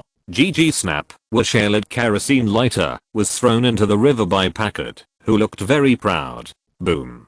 The river surface covered with fuel instantly caught fire, and King Kong, who was standing in the river, was immediately engulfed by the sea of fire. Whoosh. Roar. Bang. Bang. Amidst a series of rapid slaps and panicked roars, King Kong was burned into a fire gorilla. Haha, monster, now you know what a true king is. No one can be a king except humans. Gilu, the soldier with a look of pity, seemed to have regrets in his heart. They didn't know whether it was right for them to deal with a creature that stayed on their island honestly. Prepare to detonate. Yes, sir. Alas, Round stood in the sky, feeling helpless and a little regretful. He originally wanted to try to change the fate of Colonel Packard, but now it seems that the impact is minimal, or there is no change at all. Roar. Bat. Bang. King Kong, whose fur was rolled up and choked on the oil fume, felt a burning sensation all over his body, and his throat was a little breathless. However, these were irrelevant. He wanted to step on and hammer these little ants that burned him with fire. The burning oil and water immediately enveloped the two unlucky guys, and King Kong's kick with great hatred directly crushed a researcher into a pulp. He could have escaped this disaster because Neves invited him to wait on the ship, but he didn't listen and insisted that the threat could not be allowed to continue. Now, he has no chance to speak. The two soldiers who were ignited by the flames were rescued with the help of their comrades around them using fireproof cloth. However, their skin had been burned to pieces, and they were twitching all over, and fell into a deep coma. Roar bang. King Kong, who was roaring loudly, and trying to hammer his chest, suddenly had a lack of oxygen in his brain, and fell directly to the ground with his fur emitting sparks. Boom. There was a tremor of the earth and mountains, and the huge King Kong, like a mountain, instantly changed the surrounding scenery. I was so scared. It turned out to be a false alarm. Colonel Packard breathed a sigh of relief, thinking that his plan had failed. Now it seems that King Kong is just struggling to death. Detonate the bomb immediately, quickly. Probably because he heard King Kong still breathing, Packard hurriedly called on the soldiers to set up the bomb. Packard, you can't do this. You can't detonate the bomb. In the smoke-filled valley, everyone was busy. Suddenly, a pair of men and women with guns came out. These two people were Conrad and Weaver. They felt that King Kong was a giant creature with wisdom and judgment. He should not be treated like this, and he should not pay his life because of humans' wrong decision. Click, click, put down the gun. We don't want to do it. King Kong can't die, otherwise this island will really be over. Choke. A cold knife light pointed at Packard's neck, and at this time, old Hank, who came out from nowhere, also joined the action of saving King Kong. You know what you are doing? We are human beings. It is a monster, and you are willing to become our enemy just for it? While boom, another earthquake. The river water sank instantly, and it seemed that some monster was trying to break free from the whirlpool. Roar a skeleton lizard. Another skeleton lizard. Very big, even bigger than King Kong. This is bad. Run, run. Chapter 270. Shocking battle. Packard, come with us. Although Conrad was trying to stop the Black Colonel from killing King Kong, he could understand why the Colonel was so insistent. He didn't want to see a good man who was dedicated to the safety of mankind die under his own ignorant and narrow-minded ideas. Let's go. King Kong is not dead. How can I leave? Packard hesitated. In the rapidly charging skeleton lizard and the eyes of King Kong staring at him sideways, he did see a difference called human brilliance. Unfortunately, he couldn't go back because he had reached the end of a dead end. Not only did his few men suffer an unexpected disaster, but he could not accept the fact that his beliefs collapsed. Beep, beep. So, when Conrad turned around and left helplessly, the Black Colonel turned on the safety button of the detonator. He only hoped that he could die here with the two monsters. Closer, closer, yes, big lizard, go to hell with me. Bang. King Kong made his move because he understood the determination in the human's eyes. But why should he go to die with him? Moreover, this skeleton lizard was only the first one. He could sense that there were more skeleton lizards underground, constantly rushing to this exit. He didn't have much time. So, Colonel Packard died and turned into a pool of meat paste, just like the researcher before. Wow. Conrad, Weaver, and old Hank were in front. Following closely behind them were the big-headed soldiers who supported each other and looked panicked and terrified. However, there were only 7 of them, and the 2 burned teammates were affected by the battle between the 2 giants because they were too late to take care of them and died on the spot. Running across the shallows and through the jungle, a group of people gradually headed towards the docking point of the Grey Fox. However, they didn't know when the threat behind them would suddenly catch up. So while panting, what were they deciding in their hearts? Roar. The skeleton lizard was fighting with King Kong, and the fight was inextricable. King Kong had healthy limbs, but because of the repeated injuries from human traps, his combat effectiveness was somewhat affected. This giant skeleton lizard was ferocious and bloodthirsty, with a long tail with barbs and strong forelimbs with bone blades and sharp claws. It had amazing lethality, but it could only fight King Kong after it was weakened. Maybe this was because of its amazing innate combat talent and insufficient acquired development potential. Bang, bang, bang. King Kong gradually recovered from his dizzy state, and the skeleton lizard, which lacked a pair of hind limbs, gradually fell into a disadvantage. King Kong pressed it against the stone wall and kept hammering its big head full of sharp teeth. Crack, crack, the skull burst, and the yellow-green body fluid like a waterfall kept pouring down to the turbid river surface. Wow, roar, another deafening roar. Another skeleton lizard crawled out of the crack at the bottom of the river. No, no, no, more than 1, 2, 3, 4. Roar up. King Kong's eyes became obviously heavy, but he looked at his injured body, and then looked at his home where he survived. He had no choice, and no way out. Bang, bang, bang. He beat his chest frantically, and a large amount of adrenaline and endless power surged in his body. He had no choice but to fight to the death. Wow. 2 skeleton lizards rushed straight towards King Kong, and the other 2 followed the smell in the air and chased in the direction of the group of survivors. Raw, 2 fists can't beat 4 hands. You should take care of the present. A mysterious consciousness suddenly appeared in King Kong's mind. He was stunned. This was the first time he heard someone communicate with him since he was a child, and it was so clear and understandable. Right in front of his eyes, a silver-white humanoid creature suddenly appeared from the air, and just as he was puzzled, the mask retreated, revealing a human face and a pair of deep eyes with kindness. What? Don't look at it, I'm talking to you. Through consciousness, you can try to speak your own thoughts. Me, you, what's going on? Why can you fly in the sky? Why did you suddenly appear? Whoosh, the wind was blowing, and behind Luo Wen, 2 skeleton giant lizards were rushing towards him with sharp teeth, but he was chatting with King Kong fearlessly. Why doesn't he know how to be afraid? Snap, do puff, puff, bang, bang. Water splashed everywhere, and the energy weapon behind Luo Wen slowly retracted into the carapace. Let's not talk about Luo Wen's own strength. Even if he is an ordinary person, once he has the nano armor, a mortal body is on par with gods, may not be so exaggerated. However, for a few huge monsters, in addition to strength and speed, it is really difficult for Luo Wen to find the feeling of fear from them. Why are you so small, but so strong? Consciousness communication is not a sound transmission, so it is very quick and simple for King Kong to master it. Of course, the most important thing is that Luo Wen is the one who takes the initiative to guide. It's quiet now, can't we have a good chat? Wait, there are 2 more chasing the group of humans. I must help them. King Kong seemed to be able to feel that there was no malice in Luo Wen, but he was vaguely uneasy and eager to chase the 2 skeleton lizards that ran away. This is clearly a big guy with a kind heart.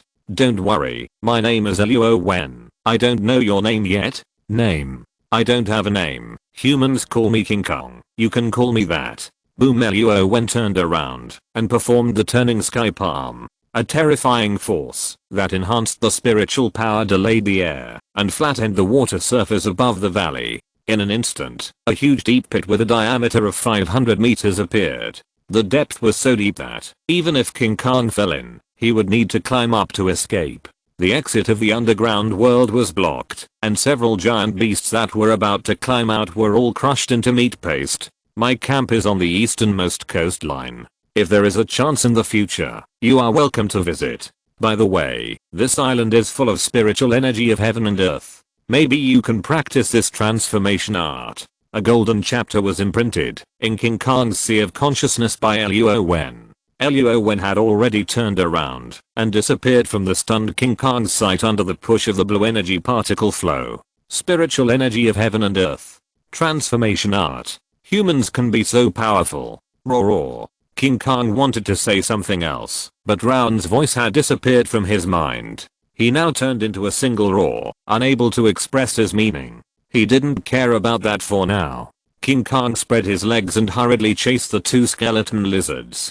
But when he didn't notice it, Raoun cast a healing spell on him. The curled fur and crisscross scars were actually facing the wind, constantly scabbing and falling off. After the rage, King Kong should have fallen into a long-term weak state, but today he suddenly didn't feel weak. Instead, the more he ran, the warmer his body became, and the strong power continued to burst out. This energetic and comfortable feeling Raw bang bang bang. Jumping on the spot, King Kong began to beat his chest obliviously to vent the very happy and relaxed feeling in his chest. If you're listening to this novel on a channel other than Fanfic World, it means they downloaded and uploaded it without effort. We cordially invite you to visit our channel, Mundo Fanfic Novelos. There you'll find the original version of this story and you can explore many other novels of various genres. We're waiting for you to immerse yourself in a world of incredible novels. Chapter 271. Happy too early. Wow, crack, crack, whoosh. The sky gradually brightened, and a group of survivors finally ran to the river after untold hardships. On their faces, they were all extremely anxious. They looked at the river eagerly, waiting for Brooks and Shan's boat to come to pick them up.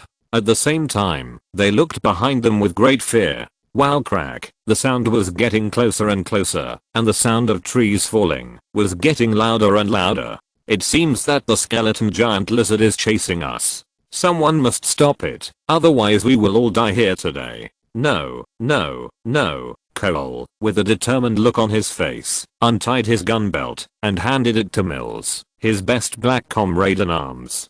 Cole, don't do anything stupid. We can do it. The ship is coming soon. We can leave here alive together. Woohoo. Mills was stopped by Conrad. Weaver and the remaining soldiers all looked at Cole with respect. It seemed that they all knew that Cole would die if he went there, but no one took the initiative to cover him. The skeleton lizard will soon catch up with everyone and catch them all in one fell swoop.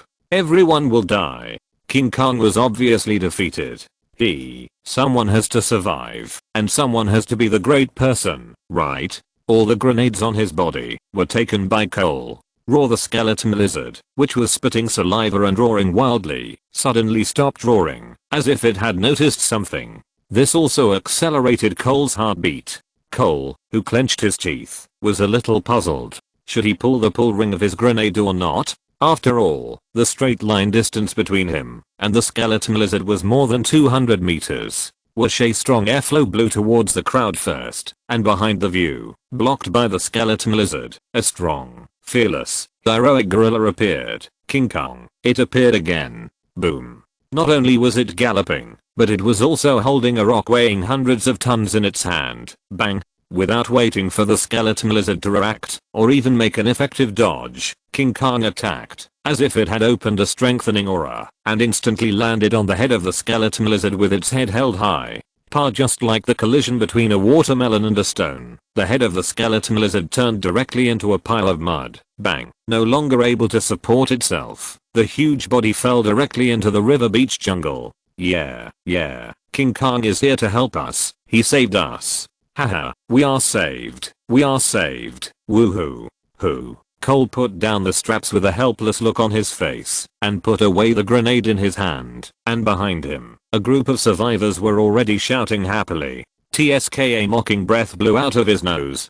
King Kong didn't bother with the survivors. Instead, he looked around, as if he was still looking for something. Hey, got it. King Kong looked at a stranded and overturned ship, the thick iron chain on it, and the sharp propeller underneath. He walked over and wrapped the iron chain around his arm, then held the propeller tightly in his right hand like a dagger. Roar. Swish. In a flash, when King Kong deliberately exposed his back, a giant lizard hiding behind the ridge instantly swung its giant tail, whipping the air to accelerate continuously, opened its bloody mouth full of sharp teeth, and pounced directly at King Kong's neck. Whoosh. What was waiting for the skeleton giant lizard was King Kong's deliberate counterattack, a backhand uppercut, and in the whirring sound of the wind, there was also a thick iron chain, and the propeller of the giant ship that looked like a child's toy. Puff. The sharp knife cut the raw meat, and the whole chest and abdomen of the skeleton lizard, and then to the chin, were directly cut open by King Kong's move.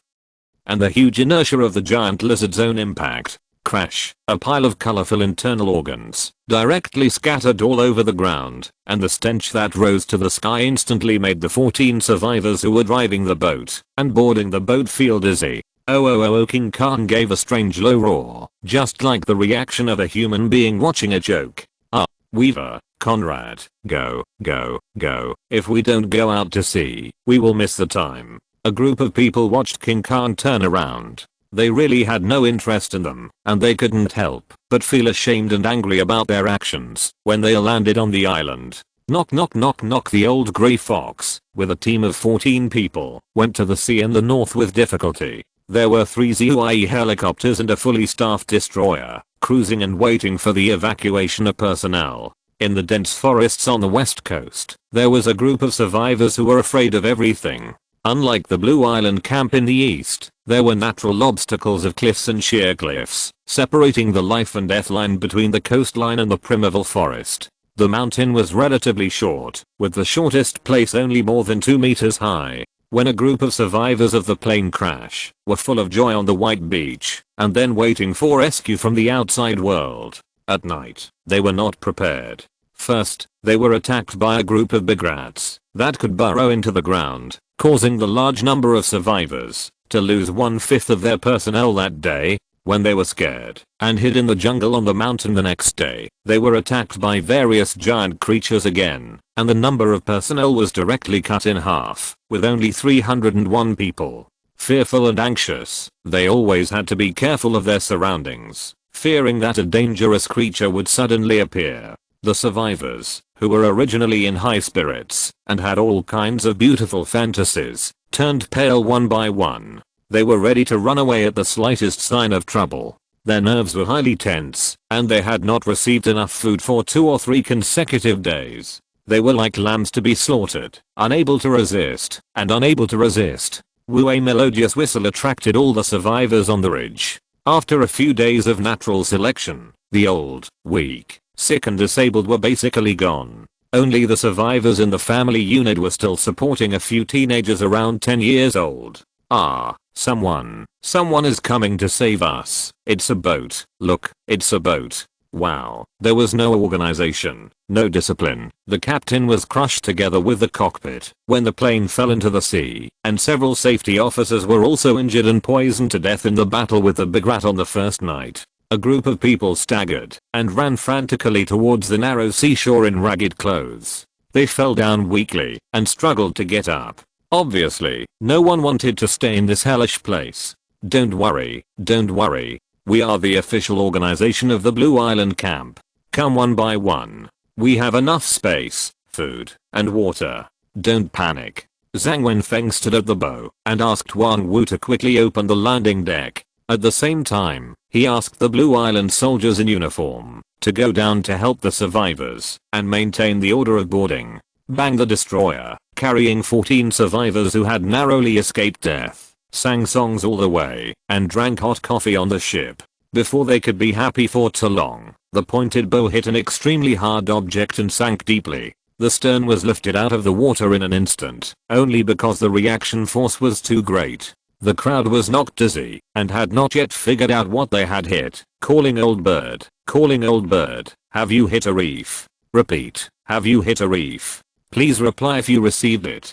Boom, boom. Oh, no. Emergency escape. There is something ahead. Don't go forward. Don't go forward. When the commander on the destroyer came online again, the 2 ZUAE helicopters had already exploded into sparks in the air. And in this moment of contact, they seemed to see something. An invisible arc-shaped shield, like an inverted bowl, blocked their way out. Not far ahead, there was a group of dark clouds, and there were countless undercurrents and reefs in the waters with lightning and thunder. They finally drove the ship in, but now they didn't have the opportunity to challenge again. What's going on? Why don't you keep moving forward? I want to go home. I want to go home. Old Hank ignored the bruises and swelling on his forehead and was frantically questioning Lieutenant Colonel Neil in the captain's room. But everyone was indifferent and no one stopped him because they seemed to be in big trouble. Woo, I don't want to stay here. I want to go home. Woo. Creak, creak. The destroyer began to pour, and this undoubtedly meant that the ship was about to sink. Quick, lower the lifeboat, give everyone life jackets, and we are going back to the island. With the help of the helicopter in the sky, a group of survivors who were stranded again slowly approached the northern coastline. Haha, is that so? This place has been set up to allow entry but not exit. I thought that, since you are characters in the plot, it would be a little different. Luo Wen stood in the sky, and he didn't feel much pity for the careless casualties. The key point was that he was not sure whether these people were the so-called survivors in the system. Besides, a destroyer fully loaded with weapons was obviously a threat to the Blue Island camp.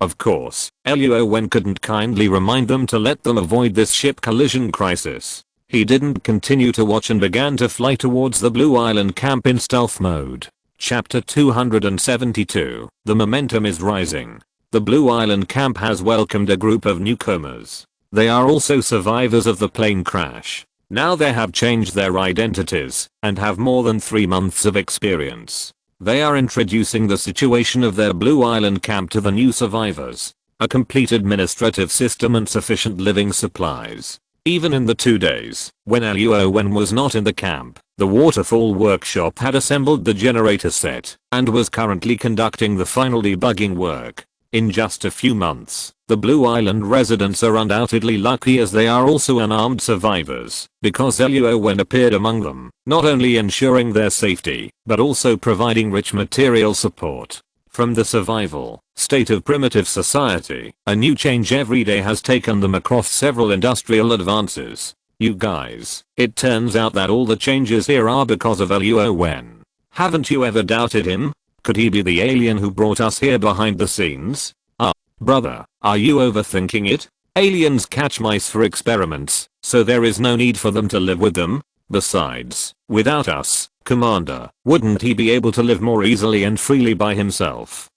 In many cases, letting Luo Wen come forward to explain, because of the various halos he carries, is actually twice the result with half the effort. It is better to hand over the rescue of survivors and the work of accepting and absorbing them to Zhang Wenfeng and others who are also ordinary people. The effect will be better. I'm afraid that letting the newcomers adapt will also be twice the result with half the effort. Bang, the metal landed on the ground, and Luo Wen put away the nano armor on his body. In the entire Blue Island camp, from the commander's mansion, no, it should be called the city lord's mansion now, Luo Wen could see that the people coming and going were more dense. Although he changed into brand new cloth clothes from the island factory, the uneasiness and confusion on his face could still clearly distinguish who was a newcomer and who was a Blue Island resident. Luo Wen lived on the 3rd floor of the 3-story city lord's mansion. The 2nd floor was a studio and laboratory. The 1st floor was not a living room or home furnishing, but a warehouse and conference room. Just like what the Blue Island residents explained, a leader who always tried his best to consider the residents of the camp, Luo Wen's status and identity could completely make him an island dictator, and then oppress and control the Blue Island residents, to satisfy the instinctive selfishness of human beings. But he didn't. Luo Wen got up earlier than the chickens, and slept later than the dogs. No matter which link in the camp encountered a problem, the first person everyone thought of was always the omnipotent savior. As night fell, the Blue Island camp, surrounded by high walls, now has a total population of 686 people. The camp may be changed to a town or Blue Island town. The newly joined survivors were assigned collective dormitories. In the covered residential area near the cliff of the town, Luo Wen considered that there might be unknown dangers in the sky, so he used reinforced concrete to seamlessly cast the roofs of the residential area, building a thick and flat cement roof. In addition to a few entrances and exits for drying things, the island residents generally do not go up there for activities. The residential area is a whole of 4 connected high-rise buildings, with only 3 floors in total, 120 rooms on each floor, and 4 people living in 1 room. So far, except for new Liwats or re-registered couples who can apply for separate housing at the Government Affairs Office, all others live in collective dormitories. Of course, as a commander, Luo Wen's only privilege may be the 3-story building in the center of the camp. What's going on? It's so late today, why did they suddenly call everyone to the square? I don't know. Maybe the commander has something important to announce. This afternoon, I saw him flying back from outside. Really? Really? Emily must be so happy when she knows the news. The relationship between the island residents is very harmonious. Even the managers of different departments or Zhang Wenfeng, the governor of the Government Affairs Office, are good officials who are dedicated to serving the residents of Blue Island. Maybe everyone has learned the excellent work style of down-to-earth from Luo Wen. After all, as a commander of spiritual beliefs, he is so powerful, but he is still busy for everyone's life. All the residents of Blue Island naturally dare not make excessive actions of being lazy and enjoying themselves. Shh, shh, shh, don't talk, someone is coming out in front. The bustling crowd, with the addition of new people, the originally empty central square now becomes full. In front of the door of the city lord's mansion, a row of long tables and chairs have already been set up and prepared. Those who come to the central square also bring their own chairs. The newcomers may not react at first, but with the reminders of the old residents, they quickly find their seats again and sit down automatically. Hello, everyone. There are a lot of new people joining us today, so let me introduce myself to you all. My name is Zhang Wenfeng, and I'm the governor of the Government Affairs Office. I'm sure you've all seen me. Haha, the guy sitting on my left, you can call him Luo Wen, or you can call him the City Lord, or the Commander of Blue Island. By the way, from today on, the Blue Island camp will be renamed Blue Island Town. As Zhang Wenfeng spoke, all the Blue Island residents who were sitting there excitedly started discussing. Around the square, the Blue Island soldiers standing guard with guns also had inexplicable excitement on their faces, just because of the tall, handsome man who stood up.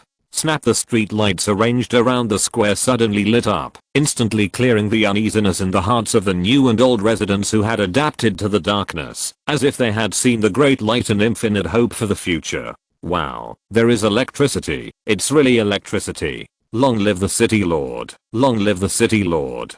Haha, we already have electricity, so sooner or later we will have to launch spacecraft into the sky. The optimistic residents of Blue Island Town have begun to imagine a better future. Julia, the harbor manager, has fishing boats under her command, which are open to residents on the island every day. Everyone can work as a temporary worker to earn Blue Island coins, or take a boat to the Heaven and Earth line 20 kilometers away to touch the unshakable shielding cover in person. Luo Wen has no intention of concealing this news, nor does he intend to let everyone have various conspiracy theories in their hearts. Even the Blue Island Army will occasionally pull the newly produced weapons and equipment to the Heaven and Earth line to test and see if the shielding field is loose. They have gradually lost hope for an exit on the sea, and are just wondering if they can dig an undersea tunnel or launch a rocket to find a new exit from the sky. In fact, everyone is quite satisfied with the life in Blue Island Town, with food and drink, and endless new things to do. Compared with the intrigues of the human society outside, the simplicity and purity here is undoubtedly a utopian and beautiful life. It's just a deep-rooted obsession. They may not leave here after they get out, but they want to keep trying. From today on, Blue Island Town has officially entered the era of electrification. We must not only have more business dealings with the islander tribes, but also promote cultural and technological exchanges between the two human settlements. If you have the ability to attract more people from their tribes, the government office will give you monetary rewards. The laws of Blue Island Town prohibit the buying and selling of people, and fully respect personal freedom, and give residents the power to fight for freedom. However, there is no strict system of monogamy. A man can marry many wives, and a woman can also marry many men. As long as they are adult heads of households, they have the same rights, regardless of gender. Chapter 273 Uninvited. Time passed quickly, half a month passed in a flash, and the newly joined survivors quickly integrated into the daily work and life of Blue Island Town with a brand new spirit. Except for some people who insisted on going to the Heaven and Earth line every day, most people have chosen a new life and life like the old residents of Blue Island. Many newly opened workshops have poured in new workers, and even the harbor terminal is building a larger wet dock. Machinery factories, power plants, parts assembly plants, food processing plants, the Electronic Research Institute, Material Research Institute, and Animal and Plant Research Institute have also taken shape, and the personnel structure has been set up. In addition to Luo Wen, who has multiple positions, more researchers have joined. Blue Island Town has no hospital because of Luo Wen's healing bill. There is no court or police security department, but it is served by the Blue Island Army. The Blue Island Army, with a total of 100 people, is nominally Wan Wu's subordinates, and their highest commander is undoubtedly the City Lord Luo Wen. Of course, Luo Wen, who is like Superman, took out a fantasy armor full of black technology. No one could have thought of what would happen if Wangwu mutiny. In addition to 15 minors, there are children under the age of 12 in Landao town who are under the care of special people. The rest of the people have their own jobs, which are reasonably allocated by the government affairs office. They work 8 hours a day and 6 days a week. The rest of the time is arranged by themselves, either part-time or sleeping in the dormitory. And those interns only need to complete 4 hours of work every day. The rest of the time is either in various research institutes or following the city lord Luo Wen's ass to learn all kinds of knowledge. There is no way. Who made Luo Wen an all-round talent? Even the responsibilities of a teacher are now taken over. Boom click, click. Since the power output, the construction team led by Jamie has been opening up new land around Blue Island town. It can't be said that it has just started, but it is more efficient. The machinery is constantly upgraded, and gradually there is a sense of deja vu of infrastructure maniac. Explosives permit, environmental protection, and procedure approval are all extremely efficient, especially the White Coast Line. Luo Wen and his team rarely go to the primeval forest on the cliff, but only build in the transition area between the beach and the cliff. It's amazing that around Luo Wen's camp, every distance, you can find various minerals and resources by exploring the cliffs. As for the waterfall workshop, with the upstream interception and the downstream power station built, the development of the entire Blue Island town is like pressing the fast forward button. Even Zhang Wenfeng and several supervisors jointly proposed to Luo Wen whether a 3-shift work system can be implemented to ensure that Blue Island town is running 24 hours a day. With the increase of industrial products and the abundance of daily necessities, food warehouses gradually evolved into department stores. Even Jamie, under Luo Wen's instruction, began to build low-rise commercial housing to meet the material needs of the residents of Blue Island. The collective economy was transformed into a market economy at a very fast speed.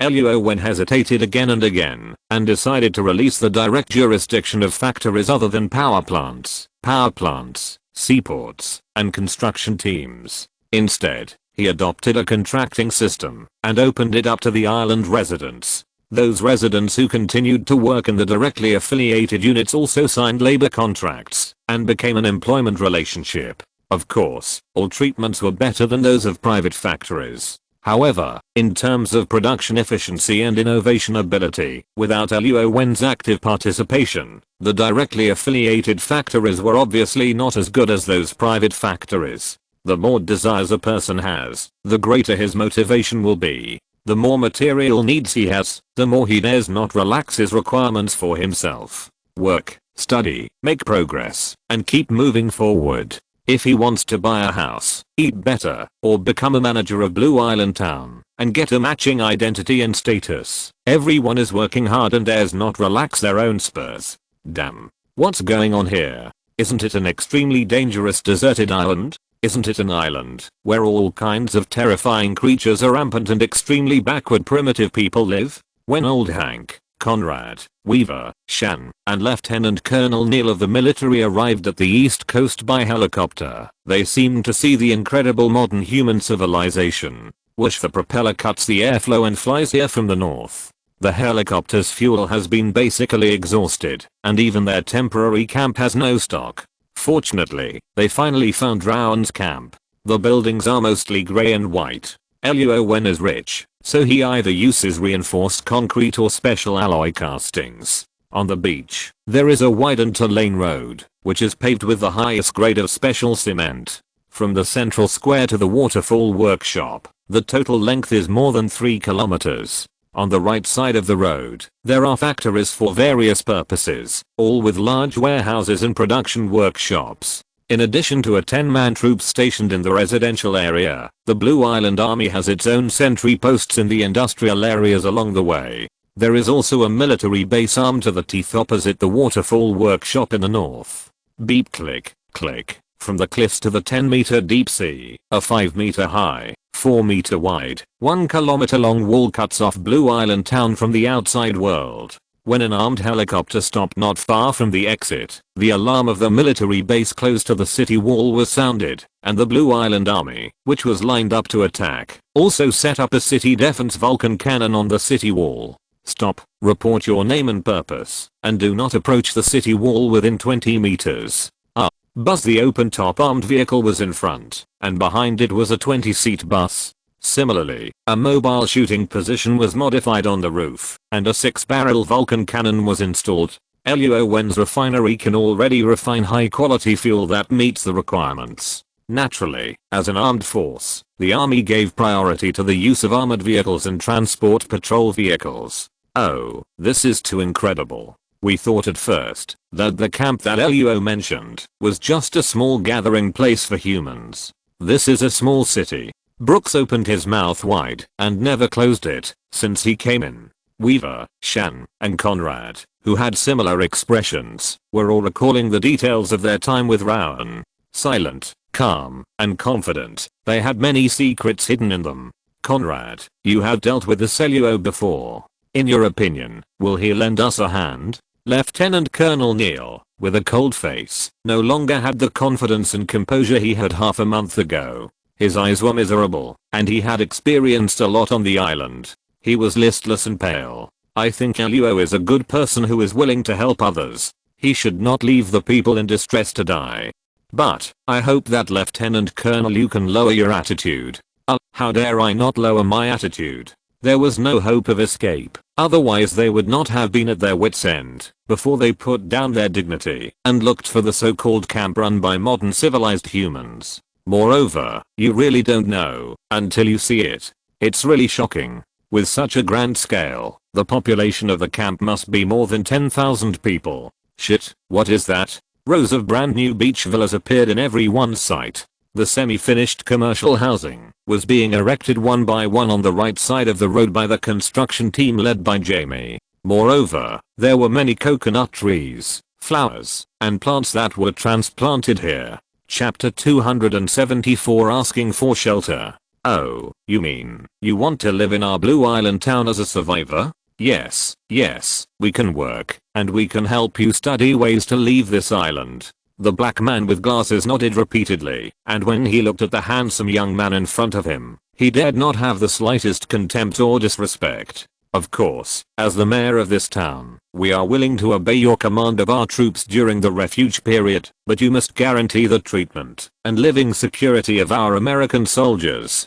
What kind of brain can say such stupid words? Luo Wen looked at the middle-aged general in front of him, who had a lonely and arrogant look. Although his military uniform was stained, he still held his chest high and maintained the dignity of his great country's soldiers. The number will be cancelled. There will be no immunity and no privileges. Not all of them will join the Blue Island Army. Some people will be reassigned to new positions. In Blue Island Town, only Blue Island residents will enjoy legal rights and various benefits. What? What does this mean? Are you recruiting us and making us betray our country and our beliefs?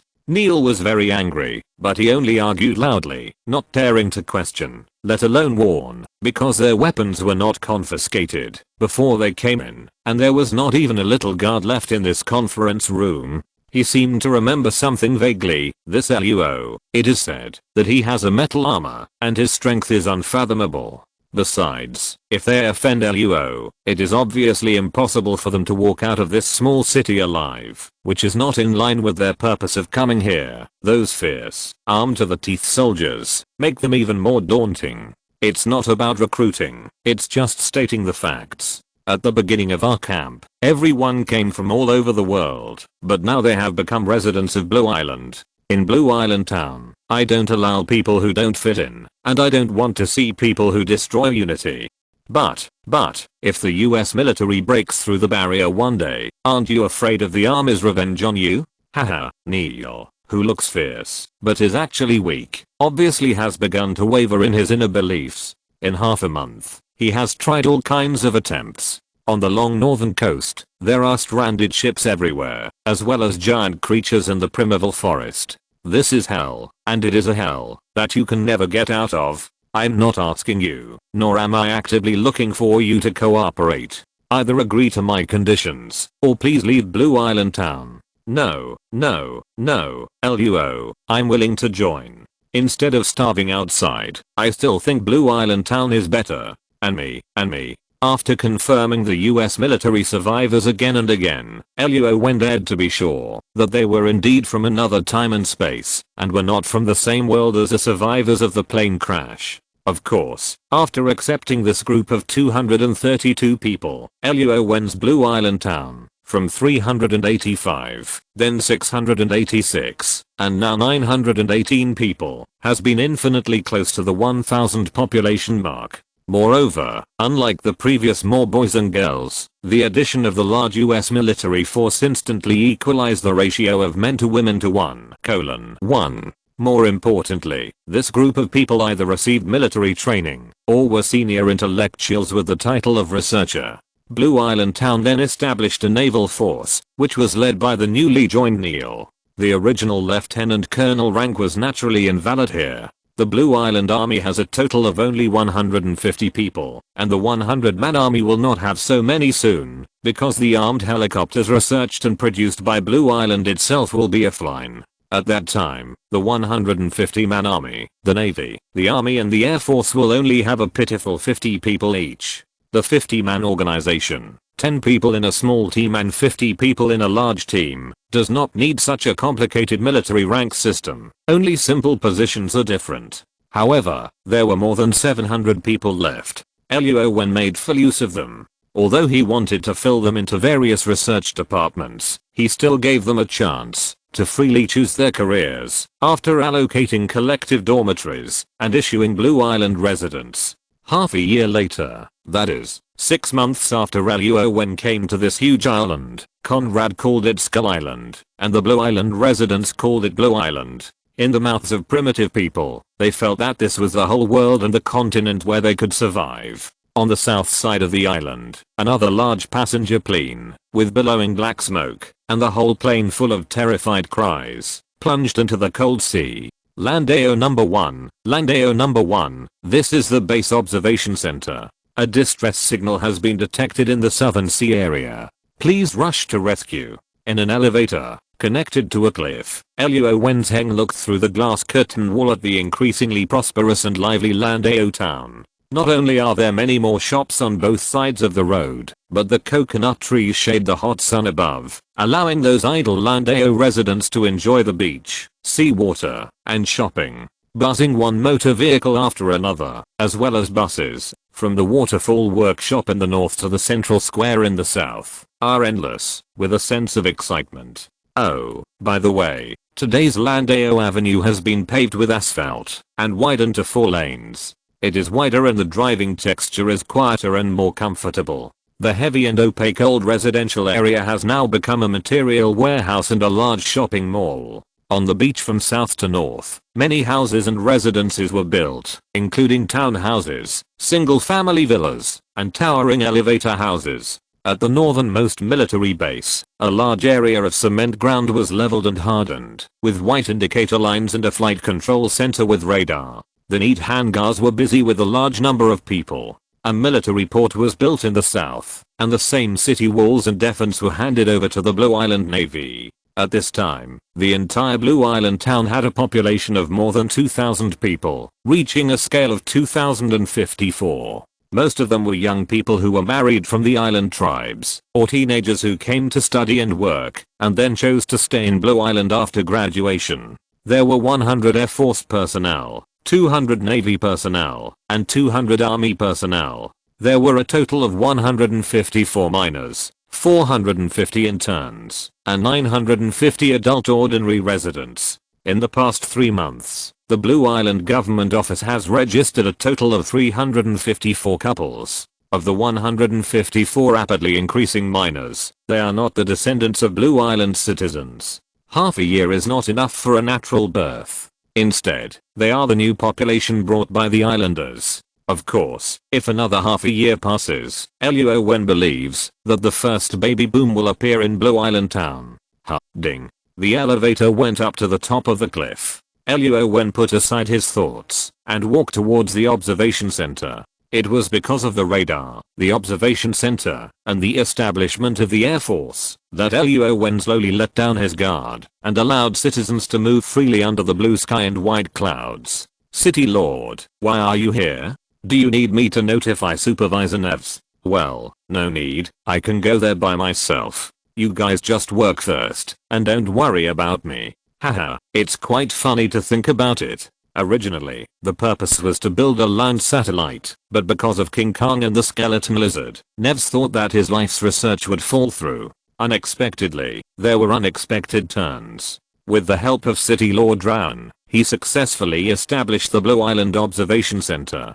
Chapter 275 Rules. Every 3 months, new survivors will appear on this island, especially in the form of plane crashes. Luo Wen seems to have found a pattern. Of course, with the Blue Island Air Force and Navy, the mapping of the entire island has already begun. Luo Wen can actually take out the data of the star armor, but he thinks it is unnecessary. After all, once the 3 years are up, the subsequent development here will still be handed over to the Blue Island people themselves. Are there any unknown strays, such as the US fleet, who thought they were free to come and go, but found that the intelligence was wrong? After breaking in, everyone had no news. The senior US military officials outside have sealed the files on Skull Island and marked a red warning of no entry on the route. But, what if other countries or individuals accidentally drive their ships in? Luo Wen was very happy. A small island town with a population of barely 2,000 people was still too small. It would take a lot of time to teach knowledge, language, and training to dig people from the island tribes. If the survivors who accidentally broke in could be detected by the observation center, Luo Wen believed that his island town would soon have more than 10,000 people and even become a de facto maritime kingdom. Wow, help, help. Plop, plop. The survivors who fell into the water grabbed everything they could rely on. Some were suitcases, some were life jackets, and some were, corpses. Wu, a modular warship made of special alloys, 100 meters long, 6 meters deep, double-hull design, equipped with 2 diesel engines, and a small nuclear fusion reactor. This is the experimental Island No. 1 warship. The electromagnetic railgun on it replaced the traditional gunpowder weapons, and the energy generator can even generate an energy shield. Wow, there's a boat, there's a boat, we are saved, we are saved. Neil looked at the survivors cheering in the water, and then looked at the large passenger plane that was obviously ahead of its time and more advanced than his own world. He always had an unbelievable illusion that the time and space here seemed to be really chaotic. Open the landing deck, send out the assault boats, and rescue these people quickly. This is the order of the City Lord. Be sure to ensure the life of every survivor. Yes, Captain. The key to timely rescue is the linkage between the observation center and Island No. 1. As long as a death is not caused at the moment the plane hits the sea, it doesn't matter if they are unconscious or seriously injured. Carry them to the warship's infirmary, cut open their clothes, and check if there are any foreign objects left inside their bodies. Then feed them a fragrant healing pill and the dying survivors can survive. Captain, the survivors have been counted. A total of 851 people have been rescued, and there are no casualties on this ship. Very good. Return to your post. Calling the base. This is Island No. 1. The rescue work has been completed, and we request a return. The huge and steady warship began to weigh anchor and turn the bow. In the command room full of modern equipment, sonar, radar, communication, warship instruments, are all presented on the visual screen. Island No. 1, this is a base, and you are allowed to return. Repeat, you are allowed to return. Woo, the whistle sounded, and the rapidly rotating propeller stirred the sea water, pushing the huge warship forward continuously. Inside the warship, a large group of wet survivors were queuing up to take a hot shower. The blankets and waterproof clothing bags issued to them were all tightly held in their hands. Everyone, go to the corresponding bathing room according to your number. There is enough hot water. After washing and changing clothes, please follow the personnel in military uniforms to the central restaurant. There are food and drinking water there. Please obey the order. There are many soldiers in white uniforms around the crowd. At this time, they are telling the survivors to obey orders and follow the command. For half a year, Luo Wen devoted himself to it. He even had to use all means for the first nuclear fusion reactor, such as the Star Nano Armor and the specially made large computer. In the end, in order to complete the core components, Luo Wen even used the refining array and the mental power of full exertion. The nuclear fusion device on island number 1 has a very small output power, which is far less terrifying than the star nano armor. After all, the reaction materials are different. Moreover, as the first test model, Luo Wen could not produce a high power one. However, compared with the hydropower station over at the waterfall workshop, or the conventional nuclear fission power station, the small nuclear fusion device on island number 1 is undoubtedly a leap forward black technology invention. The size of the single unit is only 125 meters, and a diesel engine is far larger than this volume, not to mention that the power of a diesel engine is only 20,000 kilowatts, while the minimum output power of a nuclear fusion device is 2 million kilowatts. If the input of nuclear fusion materials is increased, the maximum output power will reach an astonishing 20 million kilowatts. The final power of the test product has shocked all the researchers in Blue Island. The number 3 reactor developed by the power laboratory at this time has a design power of 200 million kilowatts. Why not number 2 reactor? Because number 2 reactor has been loaded into the waterfall workshop at this time. It adopts the traditional thermal energy conversion design, so it consumes a lot of water resources. However, Luo Wen finally optimized it so that the hot steam can be recycled. It's just that the waterfall workshop has been moved to the hinterland of the mountain, and the Blue Island power station is also deeply hidden underground, outputting 100 million kilowatts of terrifying electricity per hour. A small town like Blue Island cannot use so much, but this energy will not be wasted. Luo Wen took charge of the transformation of a large energy generator, and the open energy shield protects the safety of Blue Island town at all times. When it came to reactor number 3, summarizing the experience of the previous 2 times, Luo Wen was only half involved, and in terms of miniaturization and direct energy conversion design, the researchers of the power laboratory provided feasibility suggestions, which actually met the design plan in Luo Wen's mind, so it was successfully adopted. The advent of the electrification era and the computer research led by Luo Wen have also reached the height of Luo Wen's main world, and even peaked at the debut. When the semiconductor components are realized one by one, the large computer matrix assembled, and the artificial intelligence uploaded, the development of Blue Island Town has been further advanced. Semiconductor components are just a transition. The final precision improvement, miniaturization design, and application of new materials. Luo Wen directly took it and used it. Because of the development of island technology, Luo Wen did not want to leap forward in the vacuum stage. Everything should be traceable. Then when he took out the electronic components and new carbon crystal materials in the back, everything had a reasonable explanation. These are all the results of the deduction and calculation of the central computer, aren't they? The internet has developed on Blue Island. Many entertainment software and professional software are all supported by the central computer. Only someone in the background inputs the requirements, and the central computer can continuously and automatically generate the result plan, select the best option, and then debug and modify it from scratch. It can be said that countless programmers have been omitted. Carbon crystal is an all-round player in all walks of life. As an energy storage medium, it is also an excellent choice. It is mainly the production of carbon crystal, which is very simple to implement, and the raw materials are inexhaustible. End of this chapter. Thank you very much for reaching the end. Don't forget to like. Looking for more exclusive content and immediate access? Subscribe to our Patreon. Remember, every like, subscription, or donation encourages us to continue. Thanks to everyone. See you in the next video.